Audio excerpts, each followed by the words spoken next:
نحمده ونصلي على رسوله الكريم اما بعد فاعوذ بالله من الشيطان الرجيم بسم الله الرحمن الرحيم رب اشرح لي صدري ويسر لي امري واحلل عقدة من لساني يفقهوا قولي اذا سألك عبادي عني فاني قريب اجيب دعوة الداعي اذا دعان فَلْيَسْتَجِيبُوا لِي وَلْيُؤْمِنُوا بِي لَعَلَّهُمْ يَرْشُدُونَ۔ اور جب میرے بندے آپ سے میرے بارے میں سوال کریں تو کہہ دیجئے بے شک میں قریب ہوں، میں پکارنے والے کی پکار کا جواب دیتا ہوں۔ جب وہ مجھے پکارے تو ان کو چاہیے کہ وہ بھی میرا حکم مانیں اور مجھ پر ایمان رکھیں تاکہ وہ ہدایت پا جائیں۔ السلام علیکم ورحمۃ اللہ وبرکاتہ۔ کیا حال ہے سب کا؟ الحمدللہ۔ جو شخص علم کے راستے پہ چلتا ہے جنت کا راستہ اس کے لیے آسان ہو جاتا ہے۔ علم کے لیے نکلنا حج کے برابر اجر حاصل کرنے کے برابر ہے۔ ابو امامہ بیان کرتے ہیں کہ نبی صلی اللہ علیہ وسلم نے فرمایا، جو شخص صبح کے وقت اس لیے مسجد کی طرف نکلا کہ بھلائی سیکھے یا سکھائے تو اس کے لیے اس حج ادا کرنے والے کی مثل اجر ہے جس نے اپنا حج مکمل کر لیا۔ یہ صحیح ترغیب و ترہیب کی روایت ہے، یعنی جو صبح کے وقت نکلے۔ آپ سب نکلتے ہیں صبح کے وقت، کہاں جاتے ہیں؟ مسجد جاتے ہیں۔ کیوں جاتے ہیں؟ بھلائی سیکھنے کے لیے یا سکھانے کے لیے۔ تو اس کا اجر و ثواب کوئی معمولی نہیں، اس کا اجر و ثواب حج کرنے والے کے برابر ہے جس نے اپنا حج مکمل کر لیا۔ تو آپ سوچئے کہ حج کا شوق کس کس کو نہیں، اور ہر شخص یہ چاہتا ہے کہ اس کا اجر بہت زیادہ ہو۔ سب لوگ حج کر نہیں پاتے، لیکن علم کی مجلسوں، خیر اور بھلائی سیکھنے کے لیے اگر کوئی انسان اپنا وقت نکالتا ہے، محنت اور کوشش کرتا ہے اور خیر کی مجالس کی طرف، مساجد کی طرف جاتا ہے تو اس کا یہ اجر و ثواب ہے۔ اللہ سبحانہ وتعالی ہمارے لیے بھی ہر روز حج کے برابر ثواب لکھ لے۔ اس کے خزانوں میں کچھ بھی کمی نہیں ہے، وہ سب کچھ دے سکتا ہے۔ 8واں پارہ۔ اعوذ باللہ من الشیطان الرجیم، بسم اللہ الرحمن الرحیم۔ وَلَوْ أَنَّنَا نَزَّلْنَا إِلَيْهِمُ الْمَلَائِكَةَ وَكَلَّمَهُمُ الْمَوْتَى وَحَشَرْنَا عَلَيْهِمْ كُلَّ شَيْءٍ قُبُلًا مَا كَانُوا لِيُؤْمِنُوا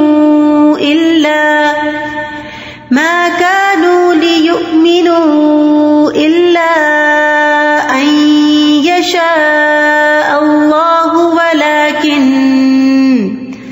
وَلَكِنَّ أَكْثَرَهُمْ يَجْهَلُونَ۔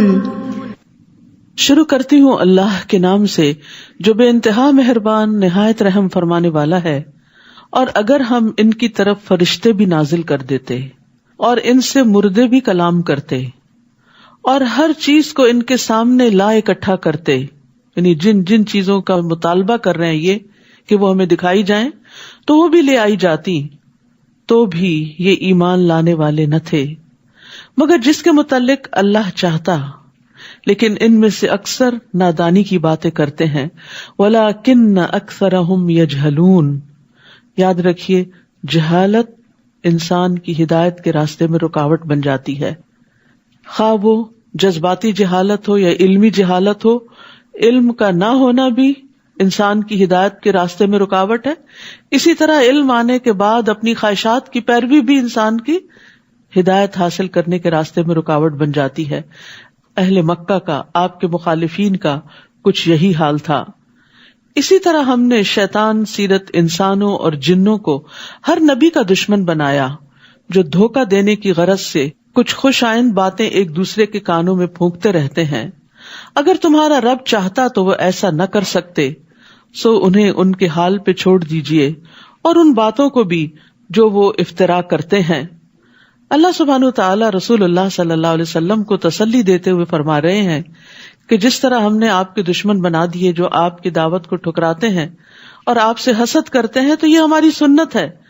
ہم ہر نبی کے جس کو ہم مخلوق کی طرف بھیجتے ہیں دشمن مقرر کر دیتے ہیں، اور پھر وہ ایک دوسرے کو غلط کاموں میں مدد دیتے ہیں اور ایک دوسرے کو چکنی چپڑی باتیں کر کے متاثر کرتے ہیں اور ایسے طریقے سے بات کرتے ہیں کہ دوسرے لوگ ان سے دھوکا کھا جائیں اور سیدھے سادے لوگ ان کے آگے سر جھکا دیں، کیونکہ وہ حقیقت کو جانتے نہیں بلکہ خوبصورت الفاظ اور ملمہ سازی ان کو اچھی لگتی ہے اور وہ باطل کو حق سمجھنے لگتے ہیں. اور یہاں خاص طور پر شیاطین انس و جن کی بات کی گئی. قتادہ اور مجاہد کہتے ہیں کہ جس طرح جنوں میں شیاطین ہیں اسی طرح انسانوں میں بھی شیاطین ہیں. مالک بن دینار کہتے ہیں میرے اوپر انسانوں کے شیاطین جنوں کے شیاطین سے زیادہ سخت ہیں، اس وجہ سے کہ جب میں تعوذ پڑھتا ہوں تو جنوں کا شیطان مجھ سے دور ہو جاتا ہے، لیکن انسانوں کا شیطان میرے پاس آ کر مجھے علل اعلان نافرمانیوں کی طرف گھسیٹ کر لے جاتا ہے، یعنی خود بھی دین پر نہیں ہوتا اور مجھے بھی اپنے ساتھ گھسیٹ لیتا ہے. اور انسانوں کے شیطان جیسے ابو جہل تھا تو وہ ابو طالب کے پاس آخری وقت میں کس طرح پہنچ گیا اور پھر ان کو دین حق قبول نہ کرنے دیا. وَلِتَصْغَى إِلَيْهِ أَفْئِدَةُ الَّذِينَ لَا يُؤْمِنُونَ بِالْآخِرَةِ، اور وہ ایسے کام اس لیے بھی کرتے تھے کہ جو لوگ آخرت پر ایمان نہیں لاتے ان کے دل ادھر مائل ہوں. حقیقت یہ ہے کہ آخرت پر یقین کا کمزور ہونا انسان کے لیے گمراہی کا باعث بنتا ہے. جب انسان آخرت کو بھول جاتا ہے تو پھر دنیا کی اٹریکشنز اس کو اپنے اندر کھینچ لیتی ہیں اور وہ دنیا کی باتوں اور دنیا کے لوگوں کی خوبصورت تعبیلات جو انہوں نے دین کے بارے میں آخرت کے بارے میں کر رکھی ہوتی ہیں ان میں گر جاتا ہے. تو جو لوگ آخرت پر ایمان نہیں لاتے ان کے دل ادھر مائل ہوں، نیز وہ اسے پسند کر لیں اور وہ برائیاں کرتے چلے جائیں جو اب کر رہے ہیں، کیونکہ انسان بہرحال اپنی خواہشات کے آگے کمزور پڑ جاتا ہے. ایک طرف دین ہوتا ہے، دلیل ہوتی ہے، اور دوسری طرف خواہش نفس ہوتی ہے. اور جب انسان کا اپنا اندر بھی کمزور ہو، ایمان اور یقین بھی کمزور ہو، اور پھر ساتھی اور مجلس اور کمپنی اور صحبت بھی ایسی ہو، تو پھر ہدایت کا رستہ مدھم ہوتا چلا جاتا ہے اور ہدایت پر چلنا مشکل ہوتا چلا جاتا ہے.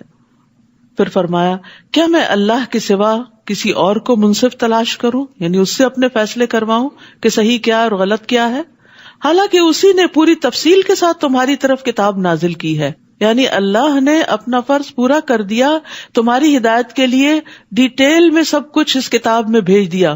اب تم چاہتے ہو کہ اس کتاب کے علاوہ کہیں اور سے ہدایت حاصل کی جائے؟ اور جن لوگوں کو ہم نے کتاب دی ہے وہ جانتے ہیں کہ یہ کتاب آپ کے پروردگار کی طرف سے، آپ کے رب کی طرف سے حق کے ساتھ نازل ہوئی ہے، لہٰذا آپ شک کرنے والوں میں شامل نہ ہوں، یعنی لوگوں کے جھوٹے پروپیگنڈے کا شکار نہ ہوں. ہدایت اسی کتاب کے ذریعے ملے گی اور رب ہی یہ اتھارٹی رکھتا ہے کہ وہ حق اور باطل کے درمیان فیصلہ کر سکے، اور آپ کے رب کی بات سچائی اور انصاف کے اعتبار سے کامل ہے. اس کے فرامین کو کوئی تبدیل کرنے والا نہیں اور سب کچھ سننے اور جاننے والا ہے. اے محمد صلی اللہ علیہ وسلم، اگر آپ زمین میں بسنے والے لوگوں کی اکثریت کے کہنے پر چلیں گے تو وہ آپ کو اللہ کی راہ سے بہکا دیں گے. یعنی اگر آپ حق اس بات میں دیکھیں کہ میجورٹی کا ٹرینڈ کیا ہے، میجورٹی کس راستے کی طرف چلی جا رہی ہے، تو یہ کوئی دلیل نہیں ہے، یہ کوئی حجت نہیں ہے، کیونکہ لوگوں کی اکثریت اپنی خواہشات کی پیروی کرتی ہے، قیاس آرائیوں اور گمان سے کام لیتی ہے. ان کے پاس کسی راستے کسی ٹرینڈ کو فالو کرنے کے لیے کوئی دلیل نہیں ہوتی سوائے اپنی خواہشات کے. فرمایا اگر آپ زمین میں بسنے والوں کی اکثریت کے کہنے پر چلیں گے تو وہ آپ کو اللہ کی راہ سے بہکا دیں گے، کیونکہ وہ خود بہکے ہوئے ہیں. وہ تو محض ظن کے پیچھے لگے ہوئے ہیں، یعنی ان کے پاس چند خیالات اور خوبصورت باتوں کے سوا کچھ نہیں، اور وہ صرف قیاس آرائیاں کرتے ہیں. حقیقت کا علم تو اللہ کے پاس ہے اور وہ قرآن و سنت کے اندر ہی ہے. لہذا جو شخص ہدایت کا پیروکار ہو اسے چاہیے کہ وہ ان دو چیزوں کو مضبوطی سے تھام لے.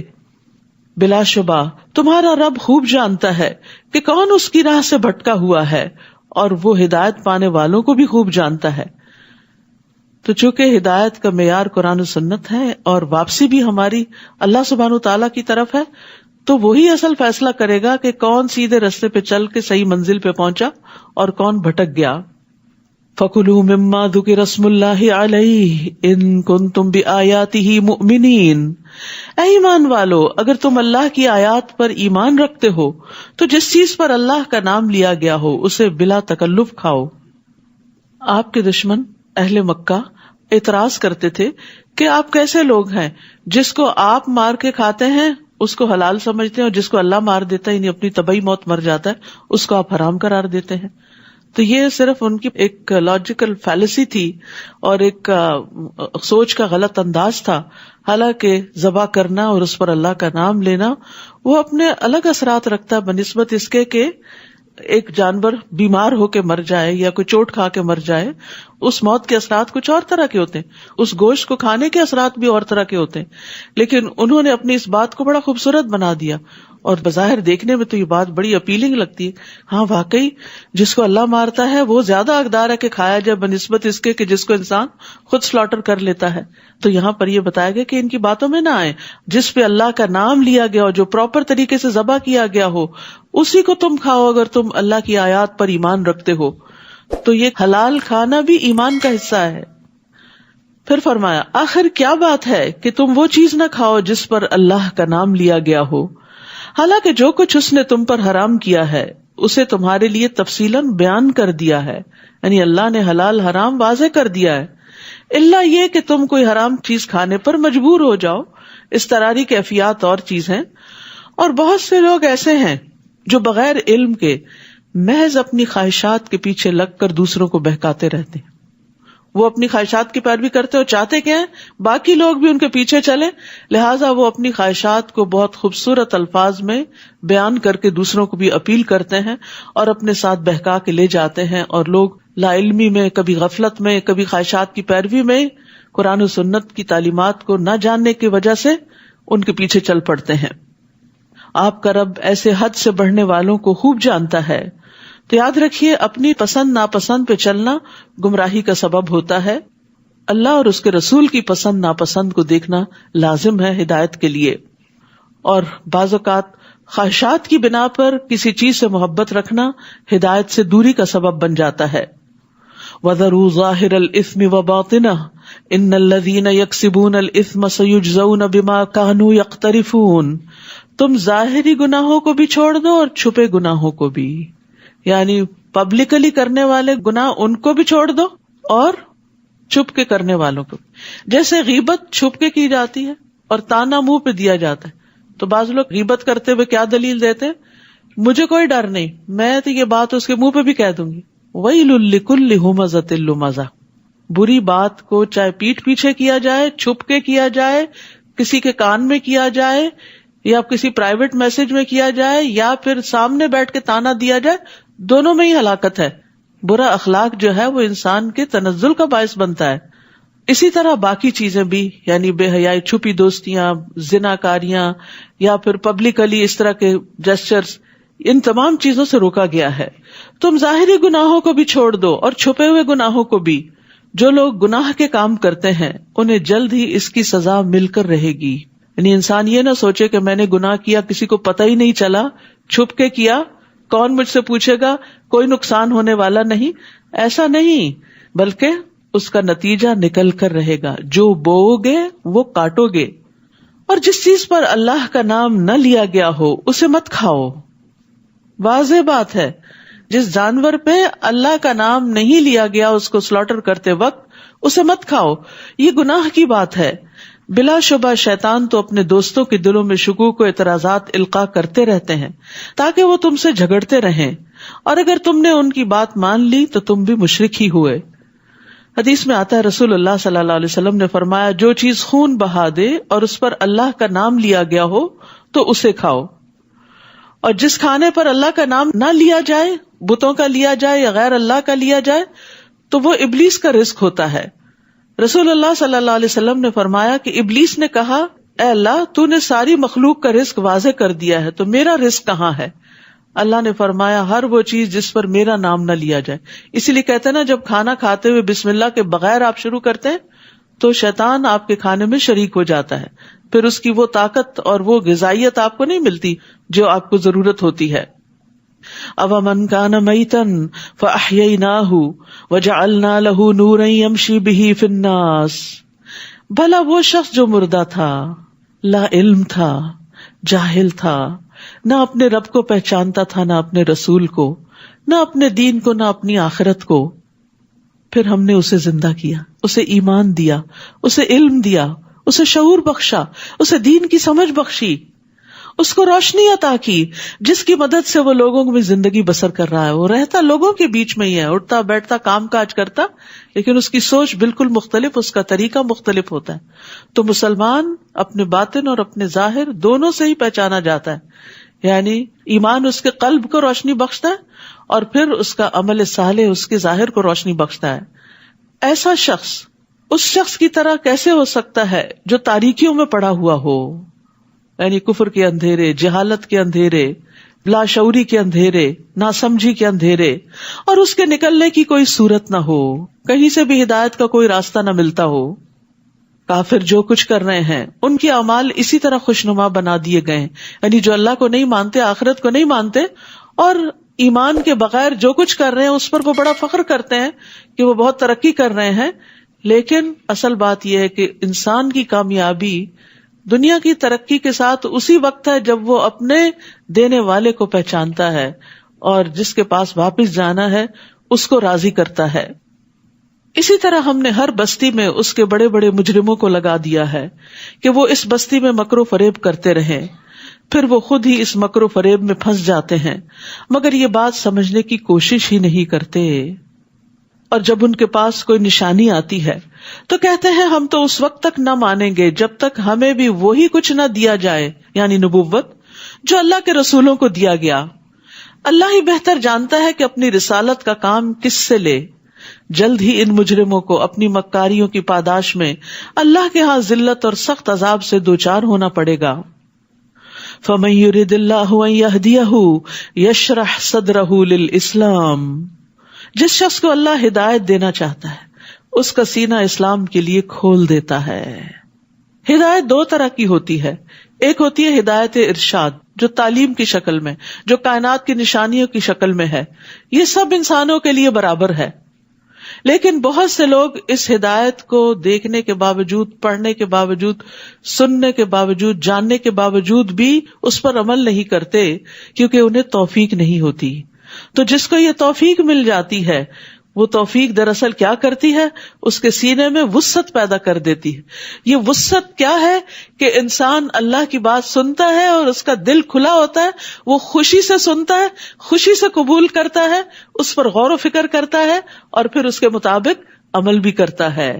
تو یہ اللہ کی توفیق سے ہوتا ہے. تو جس کے ساتھ اللہ بھلائی کا ارادہ کر لیتا ہے اس کو دین کی سمجھ دے دیتا ہے.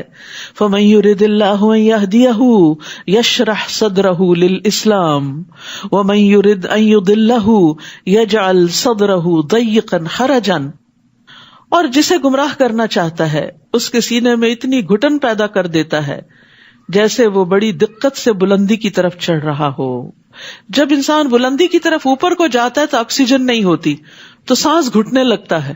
تو اس لیے قرآن کا معجزہ ہے کہ 1400 سال پہلے ایسی بات بتا دی گئی کہ اوپر جانے سے سینہ گھٹے گا، سانس نہیں آئے گا. دوسرا معنی یہ بھی کیا گیا ہے کہ ایسا انسان جیسے کوئی اڑنے کی کوشش کر رہا ہے، اڑ کے بھی انسان اوپر جاتا ہے نا، جیسے کوئی اڑنے کی کوشش کر رہا ہو تو اڑنا انسان کے لیے بڑا مشکل کام ہے. انسان کے بازو کاموں کے لیے تو ہے مگر پرندوں کی طرح اڑنے کے لیے نہیں ہے، تو یہ بھی ایک مشکل کام ہے. یعنی ایسے شخص کے لیے پھر ہدایت کی طرف آنا، اس پہ چلنا اتنا مشکل ہوتا ہے جیسے چلنے کی بجائے اڑنا مشکل ہوتا ہے، یا اوپر کو چڑھنا مشکل ہوتا ہے، یا ماؤنٹین کلائمبنگ مشکل ہوتی ہے. یعنی اس کو دین کی بات اچھی نہیں لگتی، اس کو اختیار کرنا، اس پہ عمل کرنا بڑا ہی مشکل لگتا ہے. دین کی طرف آنا، نماز کی طرف آنا، دین کی مجلسوں کی طرف آنا، دیندار لوگوں کے پاس بیٹھنا، خیر اور بھلائی کی بات سننا اس کے لیے بڑا ہی بوجھل ہوتا ہے. اس سے اس کا دل گھٹتا ہے، وہ اس کی طرف نہیں آنا چاہتا. اور یہ بڑی خطرناک علامت ہوتی ہے کہ انسان دین کی مجلس کی طرف آنا ہی نہ چاہے، اور آئے بھی تو دل گھٹا رہے، کچھ اندر نہ جائے. جیسے کوئی چیز بھیچی بھی ہوتی ہے نا تو اس کے اندر ڈالے باہر ہی نکل آتی. تو کچھ لوگ قرآن سنتے بھی ہیں، وہ اندر جانے کے بجائے باہر ہی الٹ جاتا ہے. تو اللہ سبحانہ تعالیٰ سے یہ دعا کثرت سے کرنی چاہیے، رب اشرح لی صدری ویسر لی امری واحلل عقدۃ من لسانی یفقہوا قولی. موسیٰ علیہ السلام نے سینے کی وسعت مانگی تھی تاکہ یہ ساری باتیں اندر آ جائیں، جذب ہو جائیں اور انسان کے اندر عمل کی صلاحیت پیدا ہو جائے. جو لوگ ایمان نہیں لاتے اللہ تعالیٰ اسی طرح ان پر حق سے فرار اور نفرت کی ناپاکی مسلط کر دیتا ہے، پھر دین کی طرف آنا ان کے لیے مشکل ہو جاتا ہے. تو جس کا سینہ وسیع ہوگا وہ اللہ کے ہر حکم پر دل کی خوشی سے عمل کرے گا. نماز اس کے لیے آنکھوں کی ٹھنڈک ہوگی، نہ کہ منافقوں کی طرح بہت بڑی مصیبت. اور وہ اسلام کے ہر حکم کے لیے اپنا سینہ وسیع پائے گا، یعنی ویلکمنگ، خوش، اور ہر چیز اس کو اپنی جگہ سینس بناتی ہوئی نظر آتی ہے. یعنی جو ایمان رکھتا ہے اس کو اللہ تعالیٰ کی بات سمجھ آ جاتی ہے اور اس کی سینس اور حکمت اور مصلحت بھی سمجھ آنے لگتی ہے، اور وہ اس پر خوش ہو جاتا ہے کہ اللہ نے میرے لیے ایک رستہ کھول دیا ہے. لیکن اگر منافقت ہو اندر تو پھر دین کی سمجھ نہیں آتی اور ہر حکم پر اعتراض ہونے لگتا ہے، یہ حکم کیوں دیا گیا اور وہ کیوں کہا گیا اور یہ بڑا مشکل ہے. نہیں، ایمان والوں کے لیے اللہ کا کوئی بھی حکم مشکل نہیں ہوا کرتا.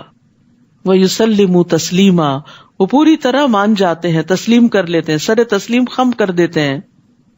وَهَذَا صِرَاطُ رَبِّكَ مُسْتَقِيمًا قَدْ فَصَّلْنَا الْآيَاتِ لِقَوْمٍ يَذَّكَّرُونَ، اور یہ اسلام ہی آپ کے رب کی سیدھی راہ ہے. بے شک ہم نے نصیحت قبول کرنے والوں کے لیے آیات کو کھول کھول کر بیان کر دیا ہے. ہم سب مانگتے ہیں نا اہدنا الصراط المستقیم، کہ ہمیں سیدھا رستہ دکھا. تو ھذا صراط ربک مستقیما، اسلام سیدھا رستہ ہے اور وہ ایک ہی راستہ ہے. عبداللہ بن مسعود کہتے ہیں کہ ایک مرتبہ رسول اللہ صلی اللہ علیہ وسلم نے ہمارے سامنے ایک لکیر کھینچی اور فرمایا کہ یہ اللہ کا راستہ ہے. پھر اس کے دائیں اور اس کے بائیں کچھ اور لکیریں کھینچی اور فرمایا کہ یہ مختلف راستے ہیں. یزید کہتے ہیں کہ جن میں سے ہر راستے پر شیطان بیٹھا ہے اور ان راستوں پر چلنے کی دعوت دے رہا ہے. یعنی انسان دین کی طرف آنے لگتا ہے تو کوئی ادھر بلاتا ہے، کوئی ادھر بلاتا ہے، کبھی خواہشات نفس ہیں، کبھی لوگ ہیں، کبھی معاشرے کے ٹرینڈز ہیں، فیشن ہیں، بہت ساری ایسی چیزیں ہیں جو انسان کو اللہ کے حکم پر صحیح طور پر عمل نہیں کرنے دیتی. تو جس شخص کو اپنے رب کی رضا مطلوب ہوتی ہے وہ ادھر ادھر ڈائیورٹ نہیں ہوتا، وہ اسٹریٹ جاتا ہے کہ مجھے اسی رستے پر رہنا ہے، چاہے میرے دوست کسی اور طرف چلے گئے، میرے رشتہ دار کسی اور طرف چلے گئے، مجھے ان کے پیچھے نہیں جانا، مجھے قرآن و سنت کے بتائے ہوئے رستے پر ہی چلنا ہے. جو اس رستے پر چل کر منزل پہ پہنچیں گے تو ان کے لیے کیسی منزل ہے؟ لہم دار السلام عند ربہم وہو ولیہم بما کانوا یعملون، ایسے لوگوں کے لیے ان کے رب کے ہاں سلامتی کا گھر ہے اور ان کے نیک اعمال کرنے کی وجہ سے وہ ان کا سرپرست ہوگا، وہ ان کا دوست ہوگا. تو یاد رکھیے جنت دار السلام ہے، جہاں پر انسان داخل ہوگا تو کسی قسم کی کوئی آزمائش، کوئی رنج، غم، مصیبت، کوئی تکلیف کچھ بھی نہ ہوگا. اہل جنت کو ایک آواز دینے والا آواز دے گا، اے جنت والو، بے شک تمہارے لیے یہ طے ہو گیا ہے کہ تم صحت مند رہو گے، کبھی بیمار نہیں ہوگے. یاد رکھیے جان ہے تو جہان ہے، ساری نعمتیں صحت کے ساتھ ہوتی. انسان بیمار ہو جاتا ہے تو کچھ کھانا بھی اچھا نہیں لگتا، کسی سے بات کرنا اچھا نہیں لگتا. ساری نعمتیں حتیٰ کہ اپنی اولاد اور اپنا مال سب کچھ اس کے لیے سیکنڈری ہو جاتا ہے. جو مرض کی شدت بڑھتی ہے تو دنیا سے دل بیزار ہوتا ہے انسان کا، اس کو پرواہ نہیں ہوتی کہ سب چیزیں کہاں جا رہی ہیں، اس کو اپنی جان کی پڑ جاتی. تو جنت میں سب سے پہلی نعمت جس کی خوشخبری دی گئی کہ تم ہمیشہ صحت مند رہو گے، کوئی بیماری تمہارے پاس نہیں پھٹکے گی، اور بے شک تم زندہ رہو گے، کبھی مرو گے نہیں. دنیا میں انسان کتنا بھی صحت مند ہو موت کا خوف نہیں جاتا، اور جائے بھی کیسے، کیونکہ وہ تو آنی ہی آنی ہے. اور تم جوان رہو گے، کبھی بوڑھے نہیں ہوگے. جوانی کے جانے کا بھی انسان کو بڑا خوف رہتا ہے. کسی بھی بوڑھے کو دیکھتا ہے تو پریشان ہو جاتا ہے کہ کہیں میرا بھی حال اس جیسا نہ ہو جائے، اور وہ تو اگر زندہ رہے تو ہونا ہی ہونا ہے. اس لیے ان چیزوں کو دنیا میں انسان اوائڈ نہیں کر سکتا کیونکہ یہ جنت نہیں. فرمایا اور تم آرام میں رہو گے، کبھی تکلیف نہیں آئے گی. یعنی جنت میں آرام ہی آرام ہے. اس لیے دنیا میں آرام تلاش نہ کیا کرے، دنیا میں اللہ کے راستے میں، اللہ کی اطاعت میں اپنے آپ کو تھکائیں تاکہ کل آرام پائیں. اور اگر آپ آج آرام کرتے ہوئے زندگی گزار گئے تو پھر کل مشکل نہ ہو کہیں. یہ بالکل ایسے ہی ہے، جو لوگ بچپن میں پڑھتے لکھتے نہیں، آرام کرتے، پھر بڑے ہو کر بڑی مشکلات کا شکار ہوتے ہیں. اور جو بچپن سے محنت کے عادی ہوتے ہیں پھر ان کا بڑھاپا بڑا اچھا گزرتا ہے، کیونکہ انہوں نے اس کے لیے تیاری کی ہوتی ہے. جنت کے بارے میں ایک اور روایت میں آتا ہے، رسول اللہ صلی اللہ علیہ وسلم نے فرمایا، میری امت میں سے پہلا گروہ جو جنت میں داخل ہوگا وہ 14ویں رات کے چاند کی صورت پر ہوگا، چمکتے چہروں والے.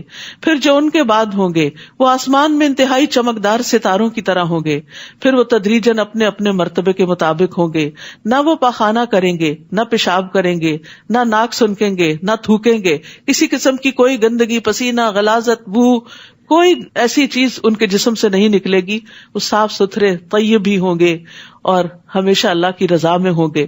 اور یاد رکھیے، جو جنت کے بلند درجوں والے ہوں گے ان تک صرف وہی پہنچ سکیں گے. اگر ان کے کچھ دوست احباب نیچے والے درجوں میں ہیں تو ان سے ملنے کے لیے اوپر والے نیچے آئیں گے، نیچے والے اوپر نہیں جا سکیں گے. وہ ان کی راحتیں نہیں دیکھ سکیں گے کیونکہ ان کی راحتوں کا مقام کچھ اور ہوگا. تو اس لیے صرف جنت نہیں، جنت کے اعلیٰ ترین درجے جنت الفردوس کی دعا مانگا کریں، کیونکہ وہ نعمتیں وہی دیکھیں گے جو اس کے حقدار ہوں گے، باقی لوگ وہاں نہیں جا سکیں گے.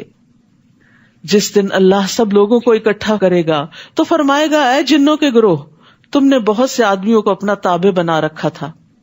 اور انسانوں میں سے جو ایسے جنوں کے دوست ہوں گے وہ کہیں گے، اے ہمارے رب، ہم دونوں نے ہی ایک دوسرے سے خوب فائدہ اٹھایا حتیٰ کہ وہ وقت آ پہنچا جو تو نے ہمارے لیے مقرر کیا تھا. اللہ تعالیٰ فرمائے گا، اچھا، تم سب کا ٹھکانہ دوزخ ہے جس میں تم ہمیشہ رہو گے، مگر جتنی مدت اللہ بچانا چاہے گا بچا لے گا.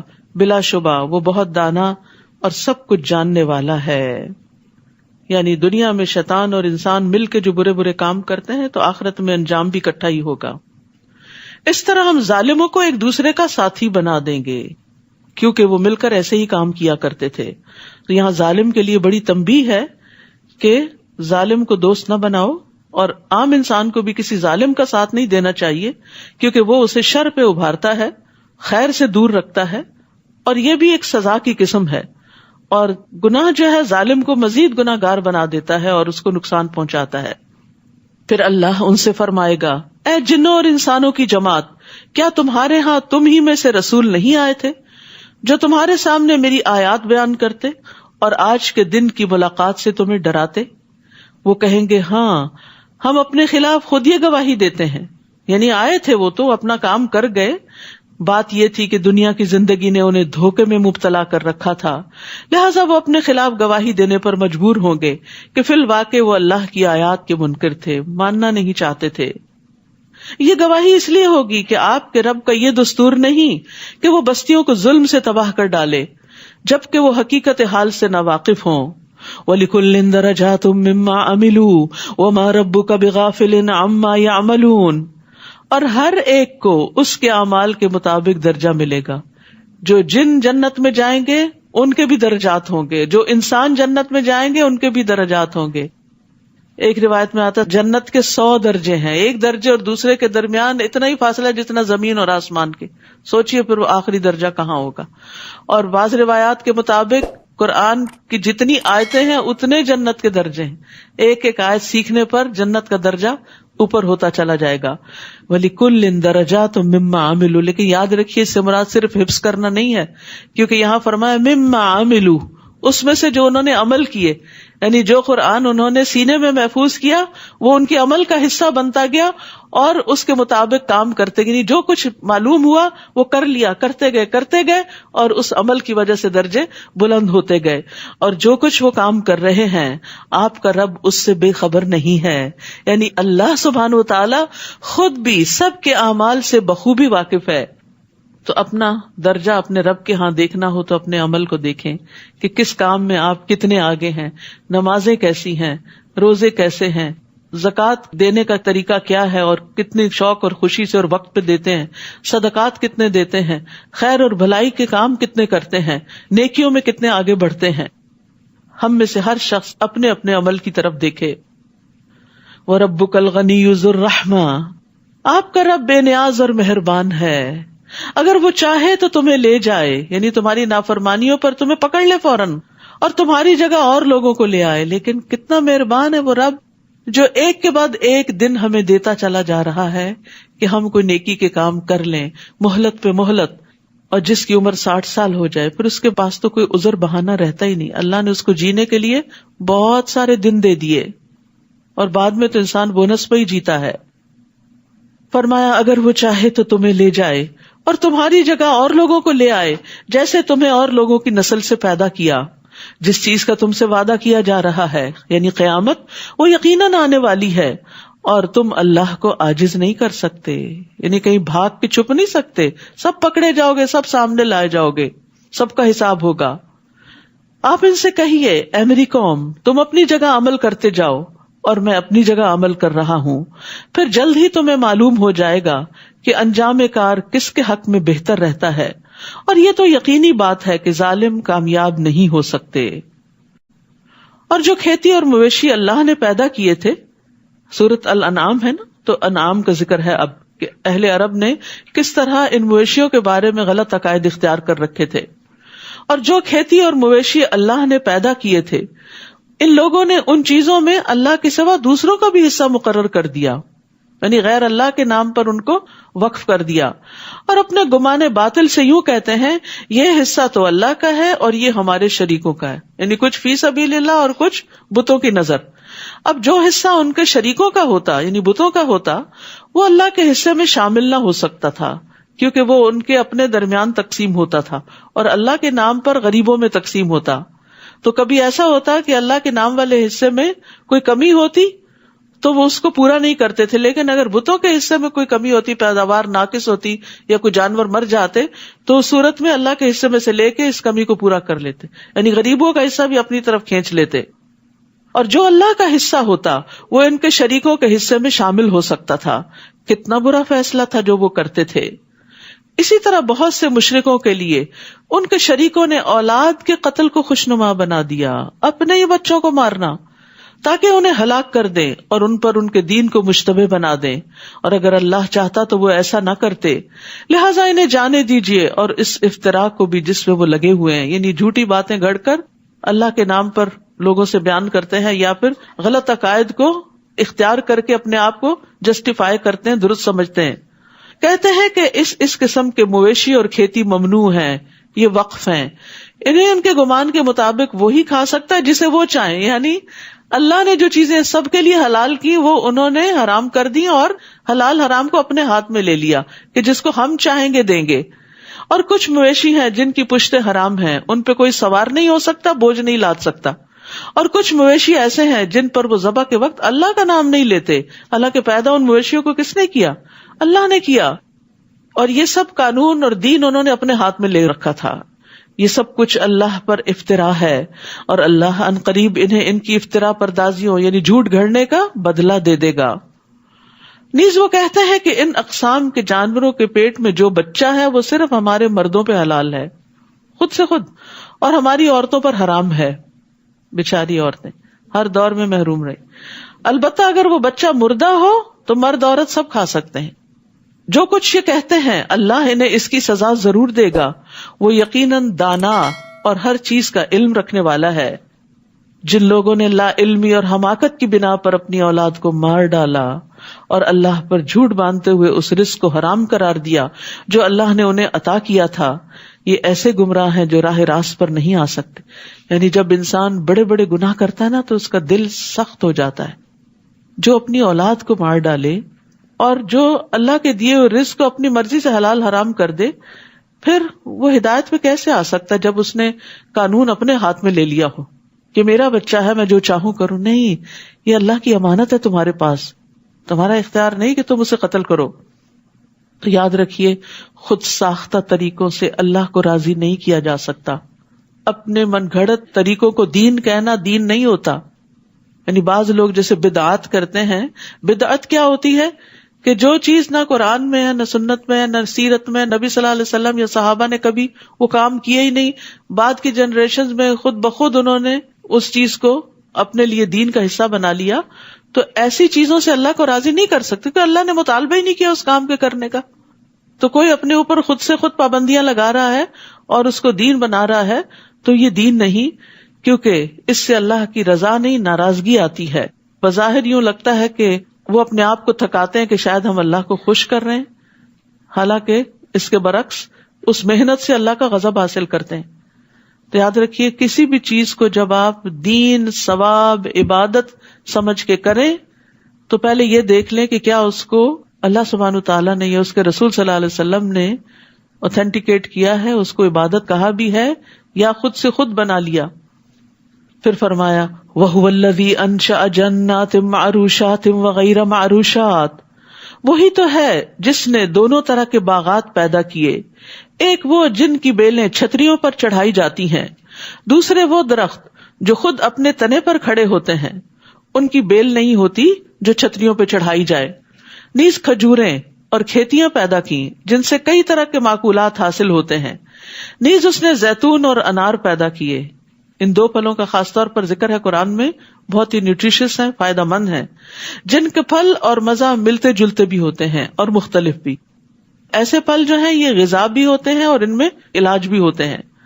جب یہ درخت پھل لائیں تو ان سے خود بھی کھاؤ اور فصل اٹھاتے وقت ان میں سے اللہ کا حق بھی ادا کرو اور بے جا خرچ نہ کرو. یعنی جب اللہ تعالیٰ تمہیں مال دے، تمہارے پاس ڈھیروں باغات ہو، کیونکہ باغات والوں کی آمدنی بہت ہوتی ہے، تو انہیں کس بات کا پابند کیا گیا کہ وہ یہ ساری آمدنی اپنے اوپر ہی نہ لگا لیں، بلکہ اس میں سے اللہ کے بندوں پر بھی خرچ کریں، وہ مقرر حصہ ادا کریں جو زکوٰۃ کے علاوہ عشر وغیرہ کی شکل میں ہے، اور بے جا خرچ نہ کریں، کیونکہ اللہ اسراف کرنے والوں کو پسند نہیں کرتا. ہوتا یہ ہے کہ جب مال زیادہ آتا ہے تو فضول خرچیاں بھی بڑھ جاتی. جن کے پاس کم ہوتا ہے وہ بس ضرورت کی جگہوں پہ خرچ کرتے ہیں، ایکسٹرا خرچ نہیں کرتے. لیکن جب زیادہ آتا ہے تو پھر انسان کبھی ضرورت کا اور کبھی ضرورت سے زیادہ بھی بس پھینکتا چلا جاتا ہے دولت. زہری کہتے ہیں اس کا مطلب ہے کہ اللہ تعالیٰ کی نافرمانی کے کام میں خرچ نہ کرو. تو اسراف کیا ہے؟ ایسی جگہ خرچ کرنا جس سے اللہ ناراض ہوتا ہو. مثلا ایسا لباس بنانا یا اتنا قیمتی لباس بنا لینا کہ انسان حقداروں کا حق ہی بھول جائے اور سارا مال اپنے اوپر ہی خرچ کر ڈالے. شادی کے دن لاکھوں کا صرف ایک جوڑا بنا کے سارا مال اپنے اوپر ہی ڈال لینا، یہ اسراف کی بدترین قسم ہے. ابن ابی حاتم روایت کرتے ہیں کہ اگر ابو قبیس پہاڑ سونے کا ہوتا اور کوئی آدمی اللہ کی اطاعت کے کاموں میں یہ سارا پہاڑ خرچ کر دیتا تو یہ فضول خرچی نہ ہوتی. یعنی دین کے کاموں میں، لوگوں کی خدمت میں، خیر اور بھلائی کے کاموں میں جتنا کھلا خرچ کر سکے کرتے چلے جائیں، یہ فضول خرچی نہیں ہے. یعنی زیادہ خرچ کرنا فضول خرچی نہیں، اللہ کی نافرمانی اور ناپسندیدہ کاموں میں خرچ کرنا اسراف ہے. کیونکہ بہت سے لوگوں کو یہ سمجھ نہیں آتی کہ اسراف ہے کیا. اور اگر کوئی ایک درہم اللہ کی نافرمانی کے کام میں خرچ کرتا ہے تو وہ فضول خرچی ہی کرتا. فضول گیا نا اس کا مال، کہ اس مال کے ذریعے اس نے اللہ کا غضب حاصل کیا. پھر اسی طرح کھانے پینے میں اسراف جو ہے یہ عقل اور بدن کے لیے نقصان دہ ہے. یہ بھی کھا لیں، یہ بھی کھا لیں، وہ بھی کھا لیں. اور اب آپ دیکھیں کہ بہت سی چیزیں ایک بزنس بن گئی ہیں، تو انسان بعض اوقات جا کے ٹیمپٹ ہو جاتا ہے، اتنا کچھ خرید لیتا ہے جو اس نے نہ کھانا نہ پینا نہ استعمال کرنا. اور چائے کی یہ قسم بھی بڑی اچھی، یہ بھی لے لیتے، وہ بھی لے لیتے، یہ فلاں چیز بہت، یہ جوس بہت اچھا ہی فلاں. پھر کھانے والے تو آپ ایک دو ہی ہوتے ہیں نا گھروں میں، کوئی بڑی فیملی سب رہی نہیں، تو پھر آپ سب کو پتا نہیں کیا ہوتا ہے، ایکسپائرڈ، وہ بن میں جا رہا ہے، وہ بن میں جا رہا ہے، وہ نالی میں جا رہا ہے. یہ سب فضول خرچی ہے. پہلے آپ دیکھیں کہ آپ کی ضرورت کیا ہے اور کیا آپ اسے استعمال بھی کر سکیں گے تو ضرور لیں، فائدے کی چیز ہے، کھاؤ پیو. لیکن اگر استعمال نہیں کرنا اور پھر بن میں پھینکنا تو اس پہ پوچھو گی. اللہ تعالیٰ فرماتے ہیں کلوا واشربوا ولا تسرفوا انہ لا يحب المسرفین. کھاؤ پیو اور حد سے نہ گزرو، بے شک وہ حد سے گزرنے والوں سے محبت نہیں کرتا. حد سے گزرنے والے کون ہیں؟ جو فخر اور مباحات اور دکھاوے کے لیے کرتے ہیں، جو اپنی دھاک جماتے ہیں قیمتی قیمتی چیزیں خرید کر. حیثیت نہیں، پھر بھی مانگے تانگے یا مشکل سے پیسے جمع کر کے ایسے بیگز خریدنا جو ہزاروں میں ہوں. حالانکہ ایک معمولی کوالٹی کا بیگ جو ہے اس میں بھی انسان کی ضرورت پوری ہو سکتی، لیکن چونکہ وہ اسٹیٹس سمبل ہے اس لیے اس پہ خرچ کرنا اور کسی غریب مسکین کے ایک وقت کے کھانے کے لیے صدقہ دینے کو تیار نہ ہونا، یہ پھر اسراف میں آ جاتا ہے. 8 ازواج، کل 8 جوڑے ہیں. عربی میں ازواج کا لفظ زوج کی جمع ہے، کپل کے لیے بھی استعمال ہوتا ہے اور کپل میں سے ہر ایک کے لیے الگ بھی استعمال ہوتا ہے. تو 8 جوڑے سے مراد 16 ٹوٹل نہیں ہے، 8 ہی ہیں. تو زوج الگ الگ اسپاؤس کے لیے بھی استعمال ہوتا ہے. بھیڑ کے 2، بکری کے 2 یعنی نر اور مادہ، آپ ان سے پوچھئے کیا اللہ نے دونوں نر حرام کیے ہیں یا دونوں مادائیں یا وہ بچے جو ان کے پیٹ میں ہوتے ہیں؟ اگر تم سچے ہو تو مجھے علم کی کوئی بات بتاؤ، کوئی دلیل دو۔ نیز اونٹ کی جنس سے 2 اور گائے کے 2 جوڑے ہیں، آپ ان سے پوچھئے کیا اللہ نے ان دونوں نر کو حرام کیا یا دونوں مادہ کو، یا ان بچوں کو جو ان ماداؤں کے پیٹ میں ہوتے ہیں؟ جب اللہ نے ایسا تاکیدی حکم دیا تھا تو کیا تم اس وقت موجود تھے؟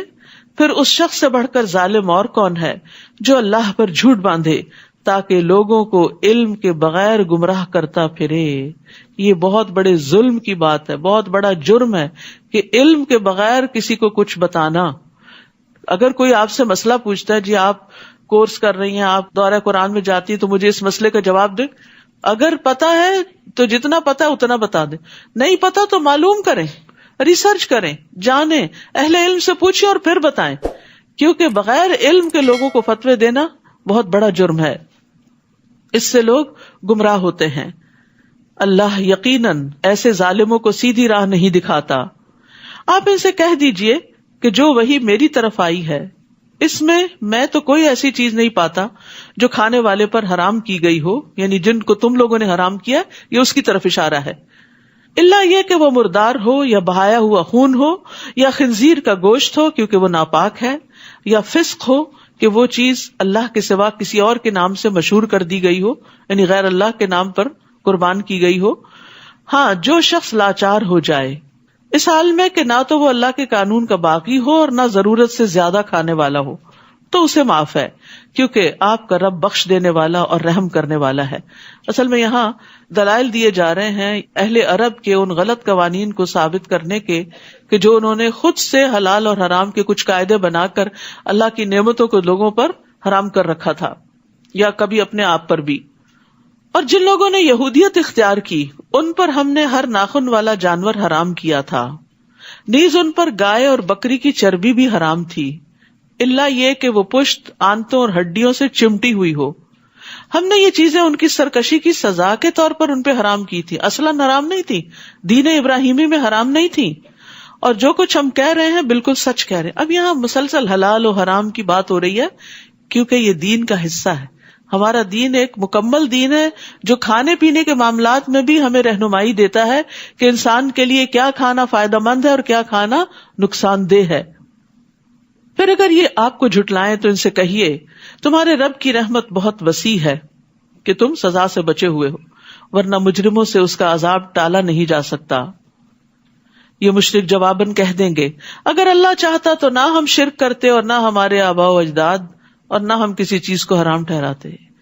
یہ جو دلیل ہے نا، اور یہ بات یہ اکثر لوگ کرتے ہیں اپنے غلط اعمال کو جسٹیفائی کرنے کے لیے، اللہ چاہتا تو ہم بھی نمازیں پڑھتے، جب کہنا نماز پڑھ لی، جب اللہ چاہے گا تو پڑھیں گے۔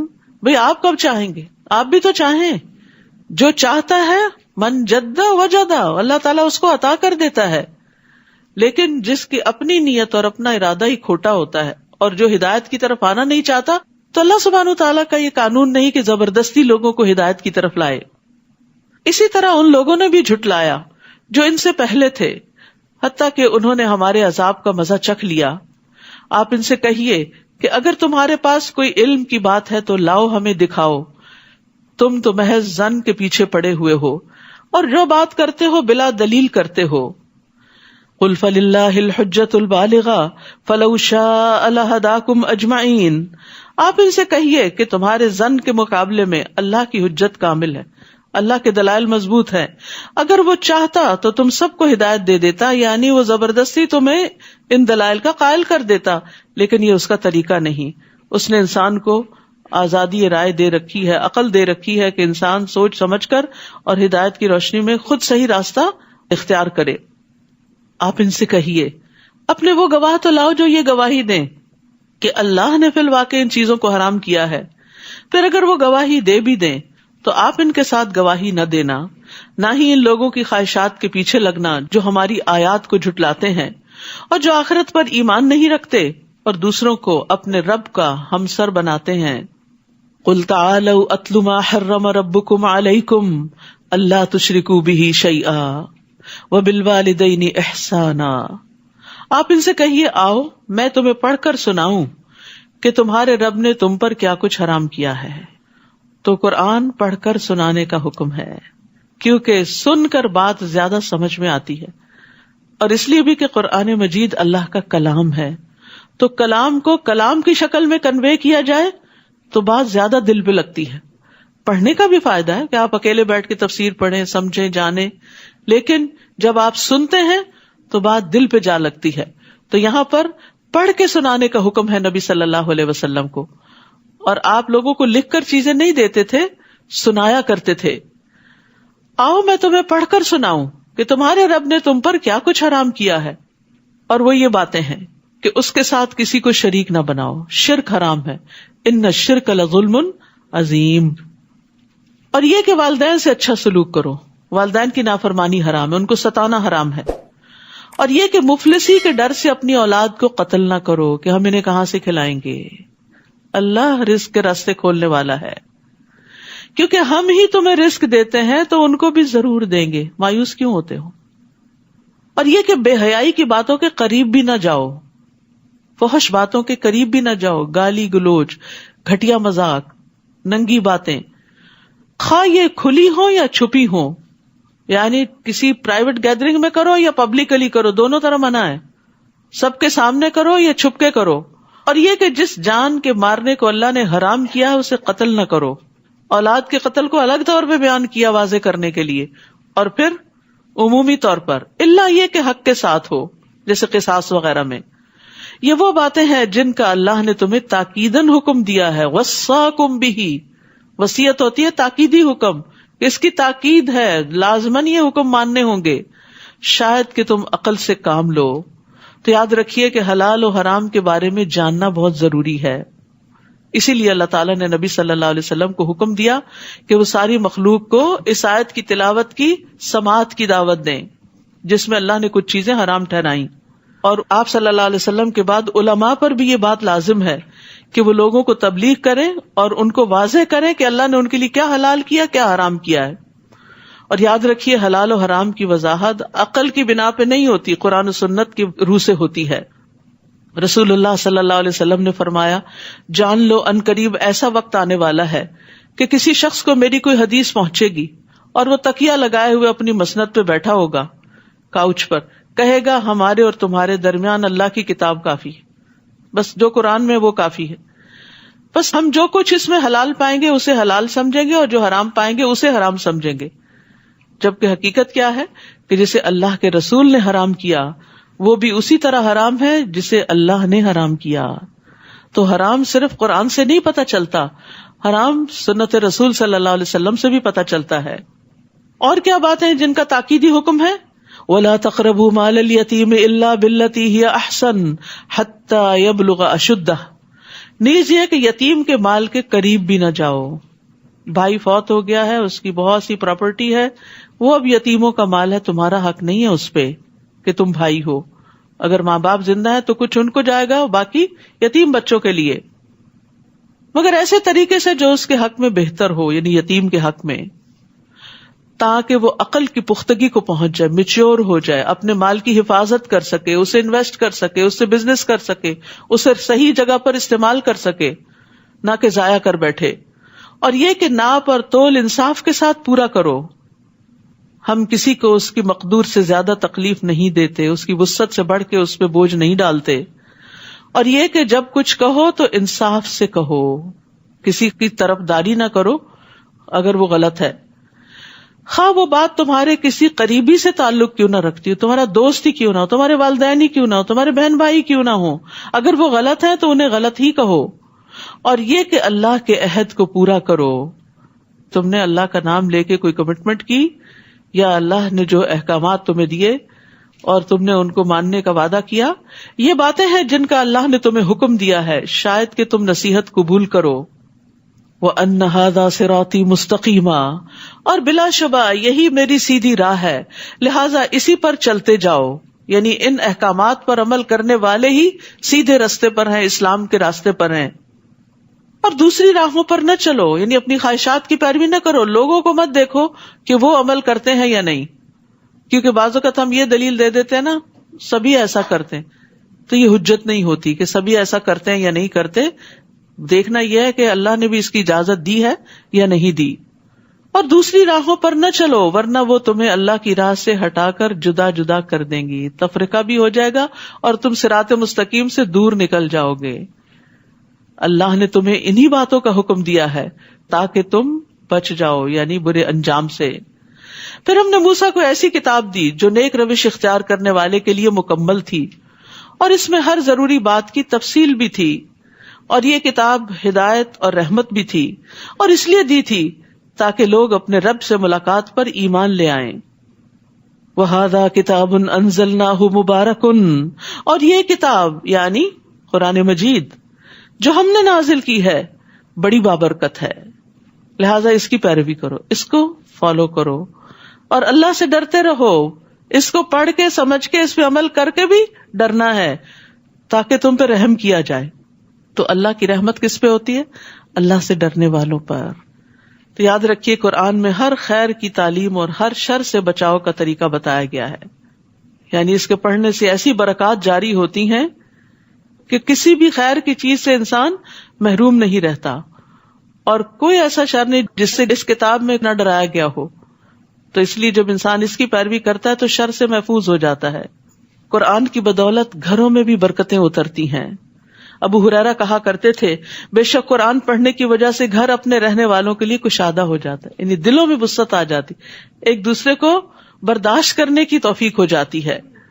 اس میں فرشتے حاضر ہوتے ہیں, یعنی جب تلاوت کرتا ہے انسان, پڑھتا ہے, سمجھتا ہے, تو فرشتے آتے ہیں. شیاطین اس گھر کو چھوڑ دیتے ہیں کیونکہ ان کو یہ سب کچھ بہت برا لگتا ہے. اس گھر کی خیر و برکت بڑھ جاتی ہے, اور قرآن نہ پڑھنے کی وجہ سے گھر اپنے رہنے والوں کے لیے تنگ ہو جاتے ہیں, خواہ بڑے بڑے مینشنز ہی کیوں نہ ہو. فرشتے اس کو چھوڑ دیتے ہیں, وہ کس چیز پہ آئے, کوئی نیکی کا کام تو ہو نہیں رہا. شیاطین اس میں بسیرا کر لیتے ہیں اور اس کی خیر و برکت کم ہو جاتی ہے. تو اکیلے اکیلے مل بیٹھ کے گھر والے جیسے بھی ہو, تلاوت ہو, تفسیر ہو, پڑھنا سننا, علم کی مجلس قائم کرنا, یعنی گھروں کے اندر خود بھی ہمسایوں کو اکٹھا کر کے, اپنے بلڈنگ والوں کو, اپنے آس پاس والوں کو, اپنے دوستوں کو, چاہے مل کے کھانا بھی کھا لیں لیکن کچھ قرآن کا حصہ بھی پڑھے, سمجھے, غور و فکر کرے. کیونکہ دعوتیں ہوتی ہیں لیکن ان میں صرف دنیا کی باتیں, کپڑوں کی باتیں, کھانوں کی ریسیپیز, بزنس کے طریقے شیئر کیے جاتے ہیں, لیکن آخرت کے بزنس کی بات نہیں ہوتی. تو اسی لیے پھر کیا ہوتا ہے کہ برکت نہیں ہوتی.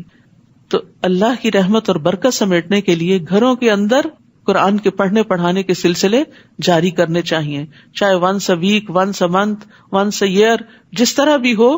خود ذاتی طور پہ تو روز ہی پڑھنا چاہیے, ڈیلی مطالعہ کا ایک حصہ ہونا چاہیے, لیکن سب کے ساتھ اکٹھے بیٹھ کر بھی ہونا چاہیے, کیونکہ جس مجلس میں اکٹھے بیٹھ کے ذکر کیا جاتا ہے اس کو فرشتے ناپ لیتے ہیں.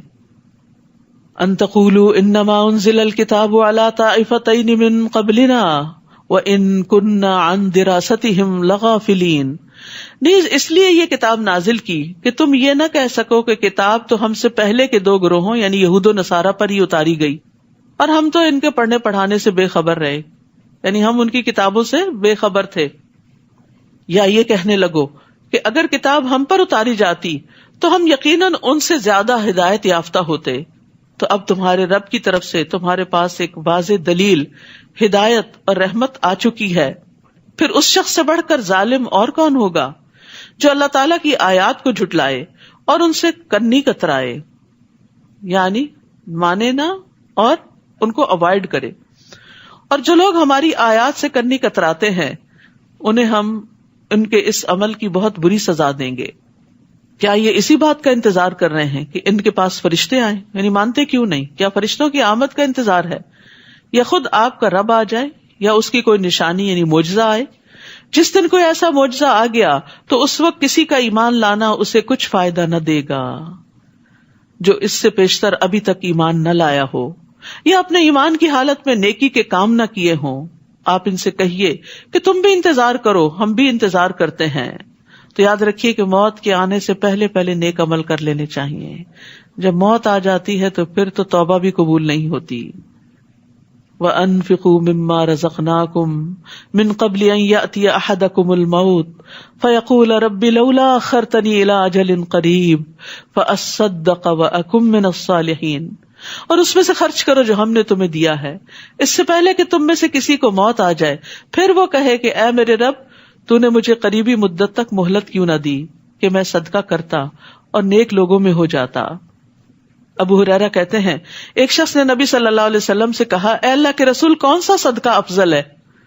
آپ نے فرمایا، تم اس حال میں صدقہ کرو کہ تم صحت مند ہو، مالدار ہونے کی توقع رکھتے ہو اور فقر سے ڈرتے ہو، اور اتنی دیر مت لگاؤ کہ جب جان حلق تک آ جائے تو کہنے لگو فلاں کو اتنا اور فلاں کو اتنا دے دو، حالانکہ اب تو وہ فلاں کا ہو ہی چکا، اب تو انہیں کو ہی جائے گا، تم نہ بھی کہو تو اپنے ہاتھ سے دینا افضل ہے بنسبت اس کے کہ آپ چھوڑ جائیں اور لوگ جیسے چاہیں اس میں تصرف کریں۔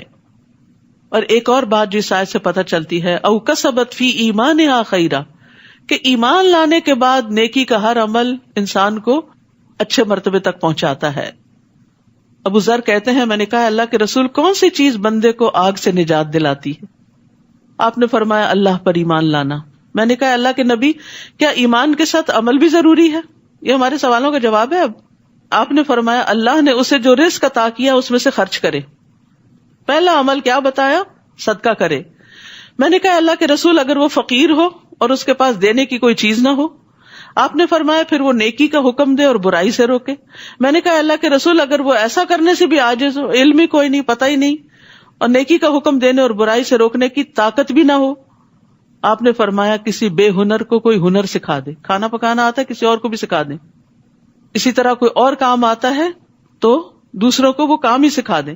میں نے کہا اگر وہ خود بھی بے ہنر ہو، پھوڑنے رہا، اور کچھ کرنے کی طاقت نہ رکھتا ہو، کیونکہ کچھ لوگ ایسے ہوتے نکم میں ہاتھ پہ ہاتھ رکھ کے بیٹھے رہتے، کچھ نہیں سیکھتے، نہ دین نہ دنیا، کچھ نہیں آتا، پھر آپ دیکھیں کہ کتنی ذلت اٹھاتے ہیں، ہر ایک کی باتیں سنتے ہیں، ہر ایک کی نگاہوں میں حقیر ہوتے ہیں۔ آپ نے فرمایا پھر کسی مغلوب یعنی مظلوم کی مدد کر دے۔ میں نے کہا اگر وہ ضعیف اور مظلوم کی مدد کی طاقت نہ رکھتا ہو؟ آپ نے فرمایا تم تو اپنے بھائی میں کوئی خیر و بھلائی چھوڑنا ہی نہیں چاہتے۔ ابو ہریرہ رضی اللہ عنہ کے سوالات ایسے تھے کہ وہ چاہتے تھے کہ آخری درجے کا بھی نیکی کا کام کوئی پتہ چل جائے کہ کوئی محروم نہ رہے۔ تو فرمایا ایسے شخص کو چاہیے کہ وہ لوگوں کو تکلیف نہ دے، کچھ نہیں کر سکتے تو پھر تکلیف بھی نہ دو۔ تو میں نے کہا اللہ کے رسول، جب کوئی شخص یہ عمل کرے گا تو جنت میں داخل ہو جائے گا؟ آپ نے فرمایا جو بھی مسلمان ان خصلتوں میں سے کسی خصلت پہ عمل کرے گا، وہ خصلت اس کا ہاتھ پکڑے گی حتیٰ کہ جنت میں داخل کرا دے گی۔ یعنی نیکی کے کسی نہ کسی کام میں ایکسپرٹ ہوں، آگے بڑھیں کہ وہ کام ریپیٹڈلی کرتے چلے جائیں حتیٰ کہ وہ آپ کی پہچان بن جائے۔